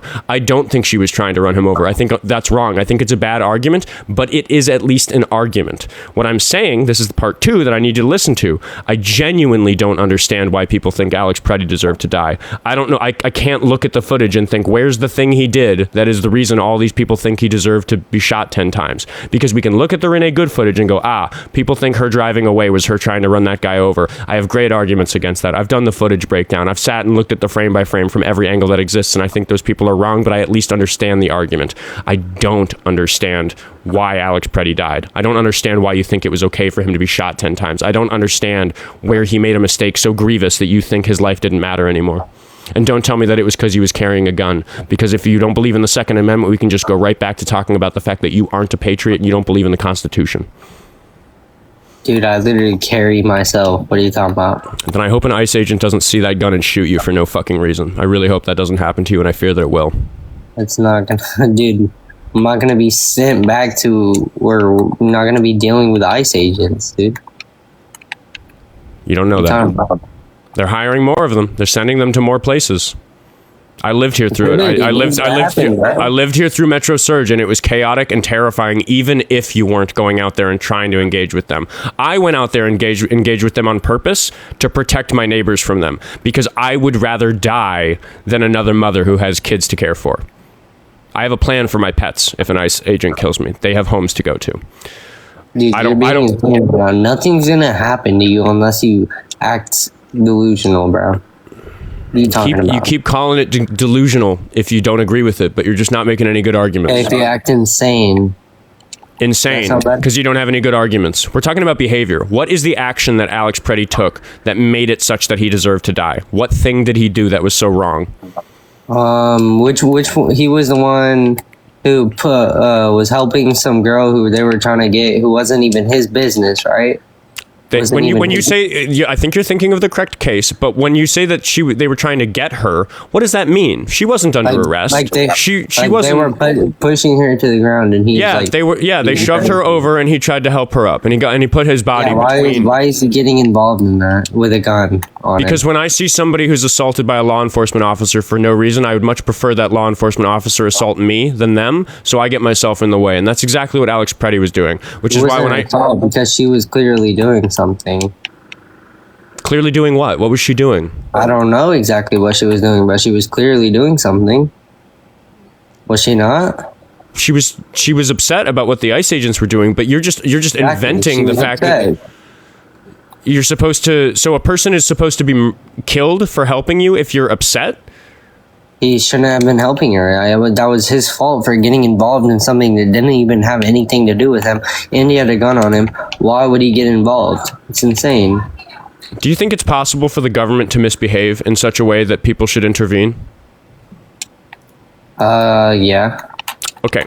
Our argument from the left, from me and all the other people who were potentially in Alex Pretti's Signal chat, because by the way, the Signal chats that people use to organize these things, like he's so close a neighbor to me that we were in the same Signal chat. I found out that he'd been shot because I got a message saying I should go there because one of our observers had been shot. Like I got like the private message before the news broke because this is like super close to home and like a member of my team got killed. You do understand that you're talking to somebody. You knew him. You knew. I didn't know him personally. These Signal chats are private and anonymous, and we work really hard to keep up anonymity. So we all knew each other by fake screen names. Maybe I knew him. Maybe if I knew his screen name, I would recognize it. But that's not really how it works. We operated privately. So I just want you to understand that you're talking to a person who went out and did this thing that I believe is important for my country, because you just admitted that it's possible for the government to misbehave in a way that people should in some way intervene. And when we talk about intervening, all we're doing is standing in the way and blowing whistles, like trying to protect women from being assaulted because ICE agents so disproportionately target people that they see as weaker than them, that they're so willing to tear gas or mace an old lady or shove an old lady or shove a woman. So like, yeah, I saw somebody who was out there fighting the good fight in the way that I think that I am get killed. I got notified of it while CPR was still being performed. I mean, you're talking to somebody who saw that footage and thought it could be me next. Can you at least have this conversation with the grace that recognizes that, like, I'm involved in this and it's scary? I mean, sure. How you doing, Raven? Good, how are you? Not doing so good. It was a very upsetting conversation. I can tell. So I had a question. Mr. Prime or keemokazi. What do you want? Keemokazi. All right. Yeah, what's your question? What do you think makes a good man? What are good qualities of a man? I mean, it just depends. What do you think good qualities of a man are? I mean, generally, I think of men as, big, strong protectors, somebody that will, protect women, protect children, stand up for what's right, do the right thing no matter what. Things like that, right? Okay, sure. Do you agree with that? That's what men should do? I mean, yeah, depending on the context of what's happening, right? So, protecting a woman who's being hurt for no reason, that sounds like something a good man should do. Oh, she wasn't being hurt for no reason. Who's she in this instance? Do you know who I'm talking about? The girl from the case of Alex Pretti. The girl who was... Yeah. So explain to me what she did wrong. I don't know exactly. I haven't gone... So if you don't know, why do you make these claims that she was doing something wrong? Because they don't do stuff for no reason. But you just admitted that governments and police can break people's... Yeah, but we were talking about Alex Pretti, not her. Yes, but if you don't even know the situation, how can you say with certainty that they have not broken any laws? Like, okay, what laws have they break then? They're violating human rights left and right. Like, Oskar has a whole list he could rant for you. Fundamentally, keemokazi, the point of the conversation that we're at is a good one. And Raven has really gotten us there very, very specifically. It's that we have really good evidence to believe that these ICE agents are doing things that are illegal and dangerous for the public. And you, a few moments ago, admitted that if law enforcement is doing that sort of thing, if the government is misbehaving in that way, it is appropriate to break some rules to defend against it. And maybe the rule breaking is standing in the street. Maybe the rule breaking is disobeying what the law enforcement officer says is a lawful order, even though according to the law it's not, because they're breaking the rules for giving lawful orders.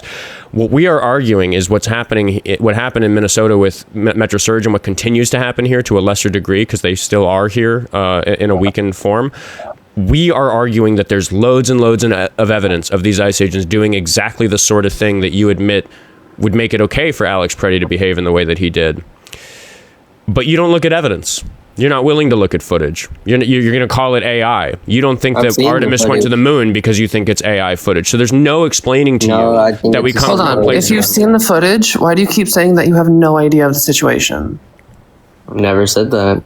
You said it like 7 times. I said I don't know about. I mean, I've seen her get pushed down, and he was. So can you not make a determination with your own thoughts whether or not that is right or wrong? What? Are you unable to make a determination on with what you've seen that that's not right? Yeah, what they were doing was not right. So Alex Pretti should have stepped in. No, I'm talking about Alex Pretti and the other girl. What they were doing was not right. So you think cops should just be able to shove women to the ground if they seem? If they're attacking them, yes. Okay, but she wasn't. Did she attack him? Why did you say that? Why are you making that claim? Can you prove that she attacked him? I mean, just go look at the video, dude. But she did. Yes, you should go look at the video. I've seen the video. Go look at it. She didn't attack anybody. What are you talking about? Yeah, she did. So you clearly have this disconnect between what you think you know and reality, and you're in unwillingness. He pushed her down for no reason. Absolutely no reason. Yes, he pushed her down for no reason. They have a lot of emotions, ICE agents, and they don't know how to handle them, and nobody loved them. So they're very angry. Oh, that's what happened? I'm making some assumptions, but based on the history of interactions I've had with ICE agents, nobody hugged them. Oh, yeah? Nobody hugged them? Yes. So when an angry man is pushing a woman down for no reason because his ego is hurt, don't you think another man should step in and, protect her? I mean, that's not what happened. Then show us with video evidence what did happen. I mean, I can't really screen share on here, can I? You can, actually. I can't. Oscar could give you the screen. I've seen it. Yeah, it does work. Also, I remember when you had your mask on and we were all laughing at you? You had the whole screen that time. Yeah, because I turned my camera on. Exactly. So you could just point I think more fundamental than anything that we could accomplish by having him. I mean, I will remind you, Raven. This caller doesn't believe we went to the moon because he watched the Artemis footage and claimed that it was AI bro. It's insane, dude. You're insane if you believe that shit. So the video evidence isn't going to work on this guy. But the thing I just want to talk about is why is it that actual evidence, actual real? It's real. Like if you go and look at the Artemis 2 mission, dude, it's insane. They messed up like 50 different times. I don't think they did, and you haven't shown any evidence that they have. They did. I've literally shown you. I don't think you have.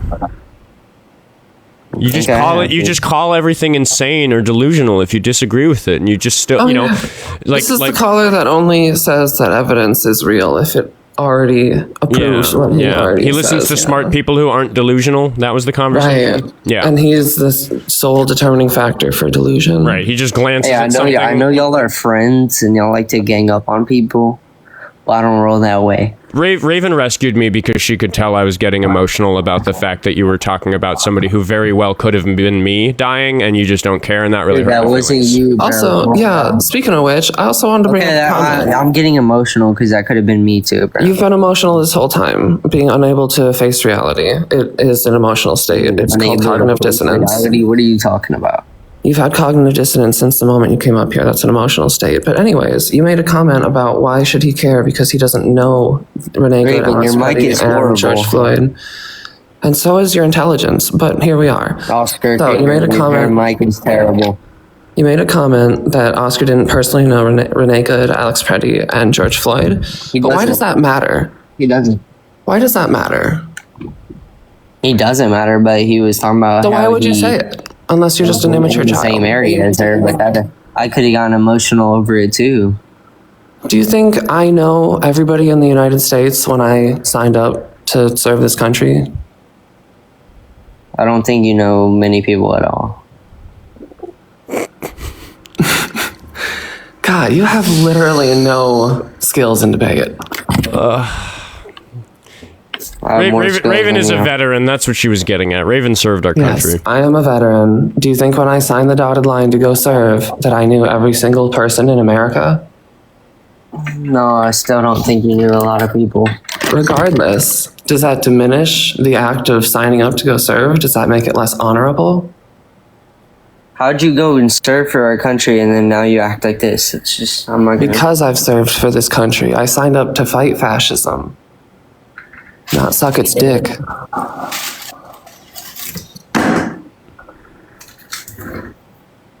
Good morning, Attorney Dye. I see you in the chat. I just don't understand you, keemokazi. I don't understand. What do you not understand? I don't understand how it is you don't see that the only thing you trust is your own gut reaction to things, and that's society. That's not it at all. But you just... Do you realize a measure of intelligence is the ability to take in new information and change your I worldview? do take in new information. I don't take in lies. You just said you only take in information that affirms what you think is true. When did I ever say that? Many times. Yeah, you've demonstrated that thoroughly today and other times on my show. I guess that's what I said. It's just that you are unwilling to even consider the possibility of evidence that convinces you that you're wrong about something. Yeah, I am, but I've actually seen it. I've seen it. I don't believe. But you've also claimed that you don't know the situation. So it's either you are lying or you have literally zero spine. I have zero spine? If I had no spine, I wouldn't be alive right now. Are you okay? Are you unable to track metaphors? He doesn't do metaphors. I am able to track metaphors. It doesn't seem like it. You just proved that you have trouble with it. And stop telling lies. You're literally struggling in real time to follow metaphors. Let's see if he can do a hypothetical. Can you listen first? Can you listen for a second? I want to see if you say that you can do metaphors and hypotheticals. Can we try? Dude, you do them every time we talk. What are you talking about? Because it's fascinating to watch you try to understand them. Can we try again?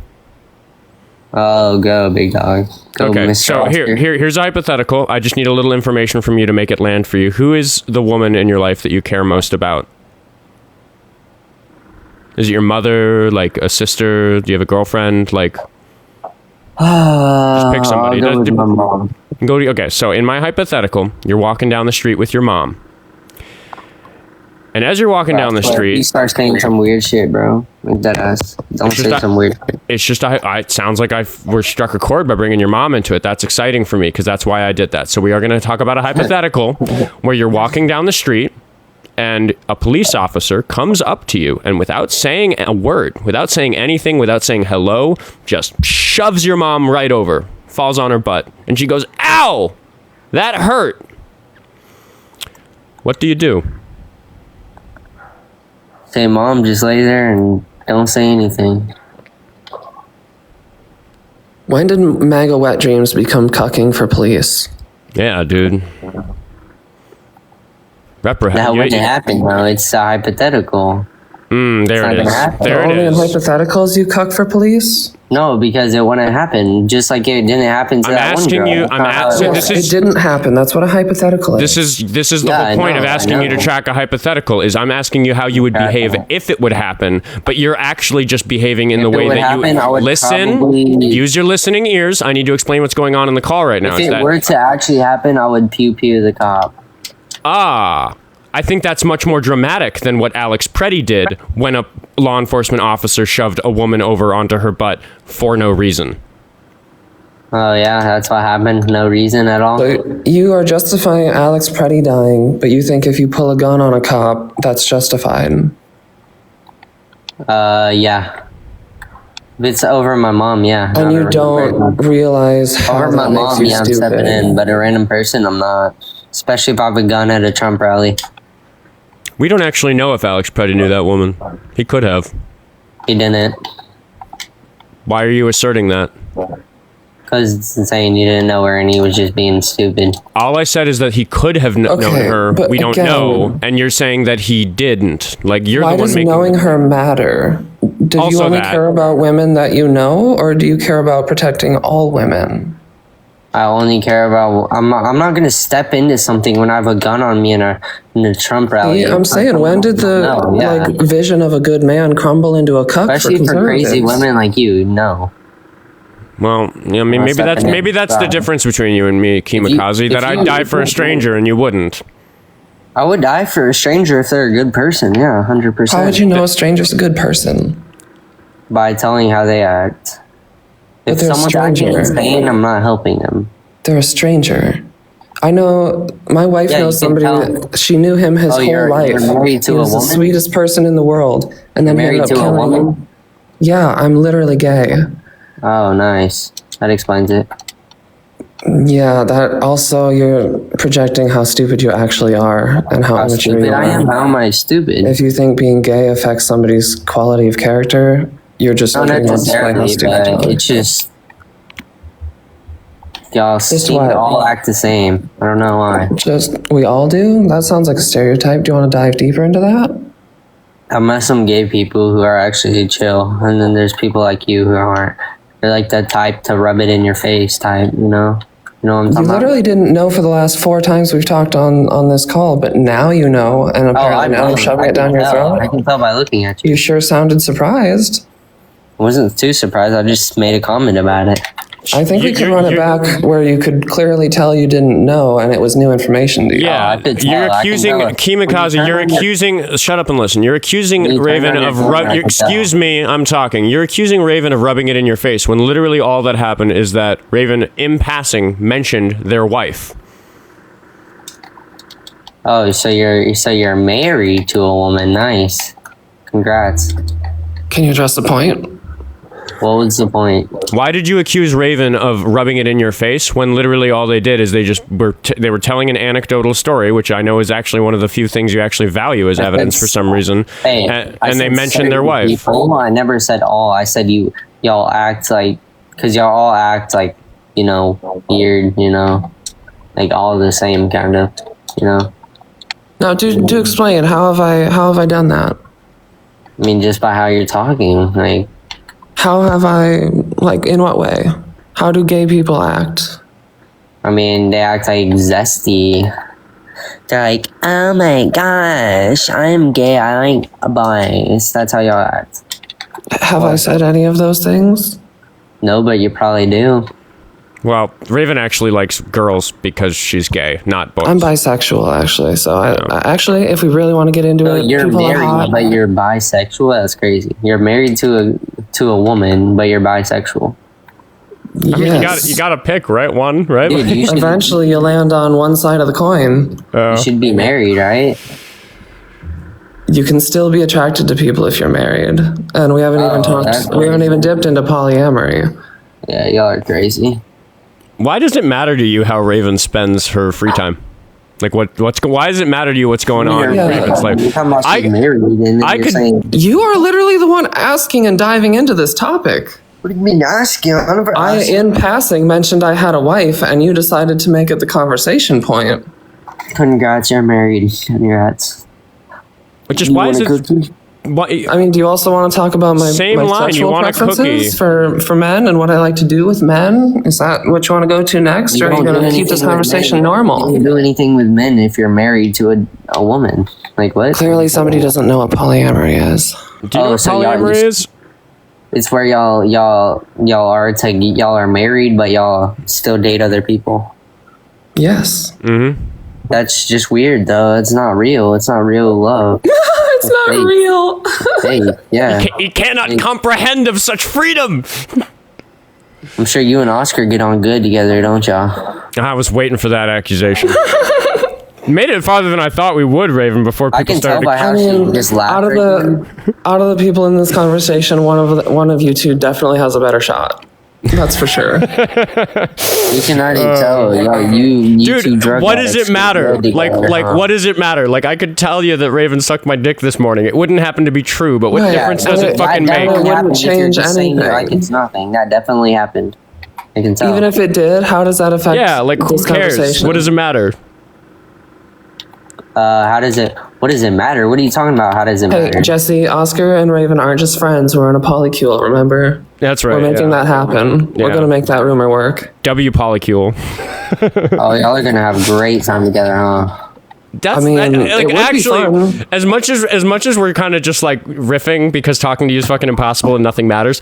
Like at the end of the day, so what is really the question? Like, why is it Oscar, important to you how other people spend their times and deal with romance and sex and Oscar, stuff? Like, are you shouldn't married? it? Also, how is it a diss that Oscar's getting laid?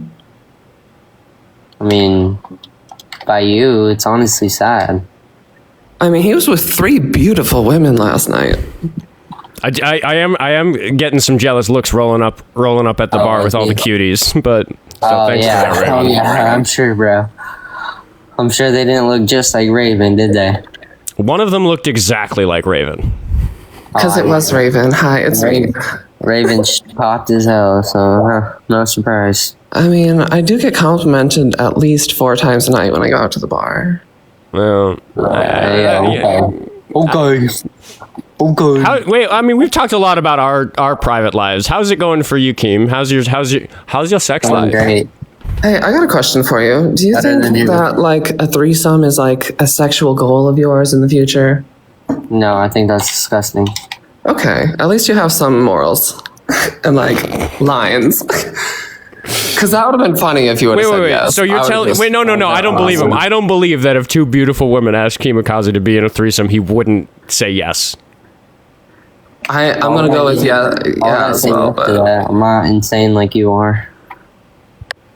No, I guarantee you, no woman has ever came up to you and asked you to have a good night with them. I guarantee you. Neither one of y'all. Okay.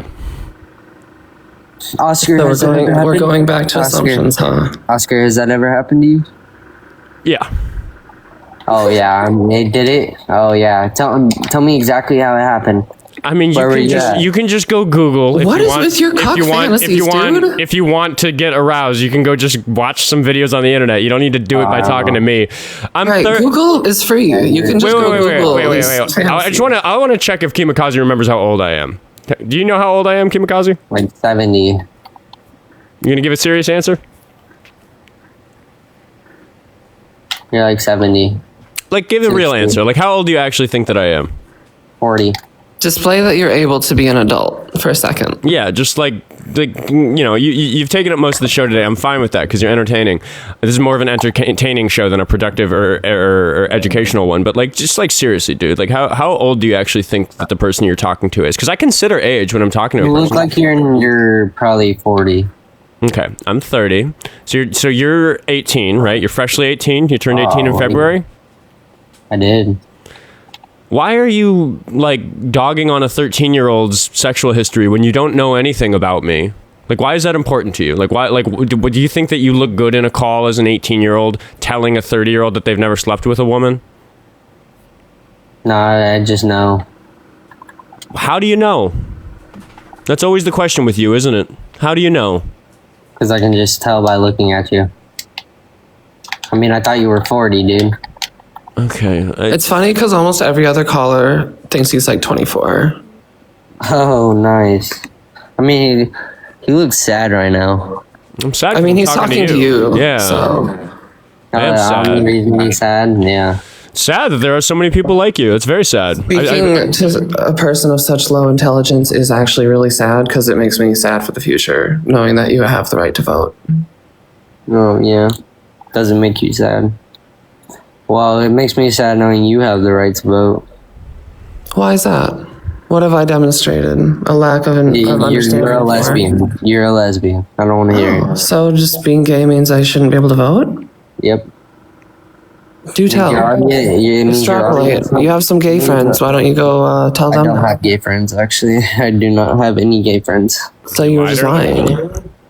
I never said I had a gay friend. I said I've talked to you did. You said I have multiple gay friends. They don't act like you. I never said that. Go back in the live. I've never said that. The exact line was, I have gay friends. They don't act like you. They're chill. I think that's right, yeah. No, I said I've met gay people. No, you're switching the words up. Go back in the live and check. I said I've met some gay people who are more chill than y'all. People can judge after the fact. I don't have the technology set up to live review, so people can see after the fact. Yeah, and you can go after the live and check and see. And we will. It live records. I don't know, dude. I think you're just being insane. I think you're being delusional. I don't. You think I am, or That's just wrong. I just looked at what you just said. I think it's wrong. Oh yeah. Yeah. So do extrapolate on this whole gay people shouldn't be able to vote. Why do you think that? Because if y'all are insane enough to be gay, then y'all are insane enough to pick the wrong person to vote for. So you think being gay is a choice or just a mental imbalance? Yeah, I think you're mentally ill and it's a choice. Interesting. What do the scientists and the I don't care doctors say about being gay? They're probably insane too. So you don't believe in science? To an extent. What causes you to disbelieve science? Like, what would they do?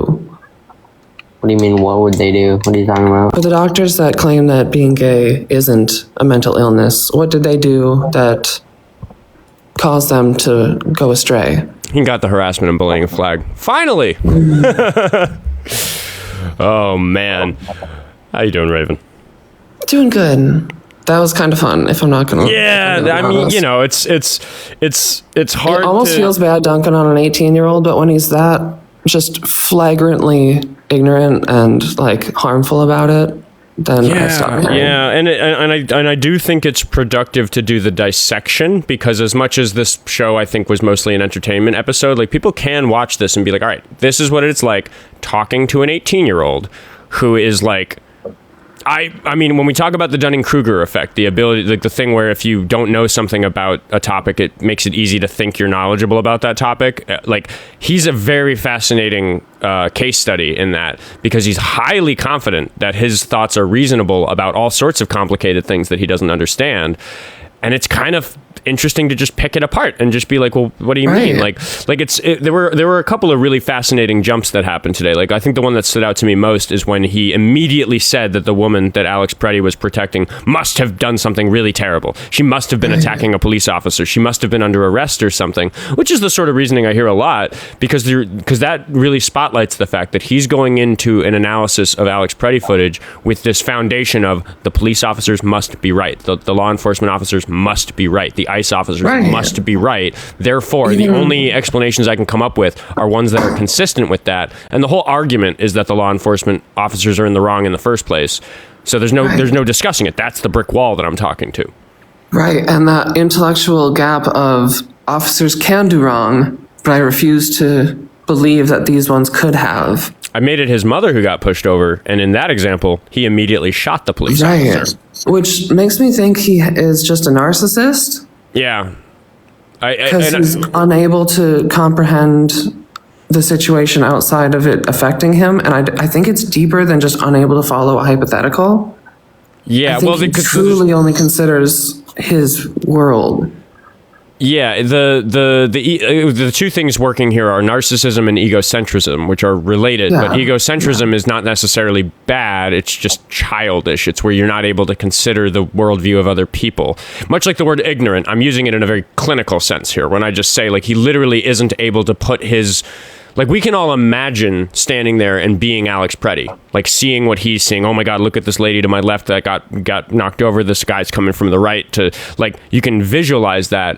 I think keemokazi is the sort of caller who literally can't even, like, put himself in that perspective at all, because he's egocentric. And then in addition to that, he's narcissistic, where he thinks that he's in some way important or better or smarter or whatever it is. And those two things add up to a dangerous person. So sorry for steamrolling, but yeah. No, you're good. You're good.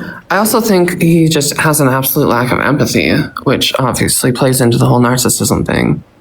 Yeah, and that's why I let the call get to me, because it does hurt my feelings that, like, there's this human element of what happened here in Minneapolis, and it does make me sad that there are so many people that there's no amount of footage of these law enforcement officers doing things that are bad that will in any way ever be convincing to them that something bad happened here, because we we are coping with the fallout from Metro Surge, which cost the local economy $600 million. Some people died. And a lot of people are really traumatized about what happened. A lot of people are still afraid to go to work and school. A lot of, it's been a major disruption to quality of life here. And I live in Minnesota because I love the quality of life here. I love that our HDI is ranks 3rd out of the 50 states. I love that I get to go fishing and enjoy nature and have, clean parks to walk my dog in. Like, I love living here. And these people came and created chaos. And I don't know. I had half a mind to pull up the video. I didn't want to tokenize one example that I had of it, but I almost wanted to show keemokazi the video of me washing tear gas out of an old lady's eyes to see how he felt about it. Because it doesn't sound like he'd give a shit. He'd probably say, "What did that old bitch do?" Right, literally. I also have instances where I was taking care of 18-year-olds that got gassed, and it's just horrid. They just wanted to come out here and participate in their First Amendment right, and this is the first reaction they get is getting gassed by their government. It's been horrifying for the psyche, especially of our children. The children at school that have to have school canceled because they're in fear of their lives, that enough of them stayed home that they can't even do school. Yeah. That's sad. Metro Surge was really hard on schools. We saw how bad COVID was for education, because safety first, right? As cheesy a line as it is, it's I get to be the old fart that actually lives by it. No, safety does come first. That's always most important. Safety came first during COVID, so we closed schools, and safety came first during Metro Surge because people were getting hurt. Lots of people were getting hurt. Some people died, but lots of people got hurt. Lots of kids got tear gassed. Lots of kids got detained. Lots of kids got injured by being tackled by They were gassing people in the front lawn of a school. Yeah, and I think that the media, for my personal connection to this, I'm just so devastated that the media has done a terrible job showing the world what it was like to live here for those few months, because it was fucking terrifying. I don't know how they didn't really amplify the fact that children are too scared of the government to go to school. Yeah, and we're not just talking about people not showing up to school. They fucking closed the schools in our local school districts to protect the children from violence from federal law enforcement officers. Insane. How can any normal person hear that and not want to burn the whole system down? People I don't know. People dog on me for talking about the prospect of civil war in this country. But when you have state officials, working to protect people from violence from the federal government, that's dystopian shit, man. It's we all have trauma about it. We all have trauma about seeing a suspicious car or hearing a whistle or something and thinking, "Oh my God, am I about to turn the corner into some chaos? Am I about to get gassed again? Do I have water on me? Am I going to be able to clean my eyes out?" That's so real. Every time I hear a whistle, I go into fight or flight a little bit. Yeah, raises the fucking hair on the back of my neck. If I hear something that's like a whistle, every now and then I walk past those electrical boxes on the street, and it's a really similar sound to distant whistling. So it's it gets me alert, because I'm oh shit, am I about to be in a fucking scuffle? Am I about to get shot at? What the fuck is happening? And people just don't have any respect for the fact that no, I don't think you'd if the speed limit on your block is 20 miles an hour, 30 miles an hour, something reasonable, I don't think you'd like ICE agents speeding down it at 70 miles an hour. And that happened whether or not you got in their way. They're just fucking dangerous. And they drive like maniacs, all the time. Grisham in the chat is telling me that I don't want a civil war. I don't want a civil war. I think if a civil war starts, I will die of an asthma attack because I won't be able to get another inhaler, and I burn through them pretty quick because my asthma is really bad. No, I don't want a civil war. I'm just saying that if you send fucking armed goons to harass people so much that the local school districts need to cancel school for safety, that's how you get a civil war, is doing that to people. I don't want a civil war.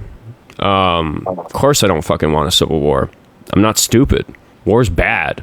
I'm too aware of how good life generally is in America to want the system to collapse, which is why I'm a liberal and not a leftist. I'll become a leftist the day the war starts. But I just don't want us to get there. I just want us to go back to following the Constitution all the time and not fucking tear gassing old ladies. Literally. Yeah, Fawcett, I see you and you're entertaining, but the show's over for the day. Please call in another time. I'm not in the mood for your bullshit today. Thanks for hopping up, Raven. Yeah, it was good being up here. Thanks for letting me dunk on that kid for a while. Yeah, I mean, thanks for rescuing me. I was getting pretty fed up. It's just, it's like, yeah, I mean, I love letting dumb people just talk themselves into traps.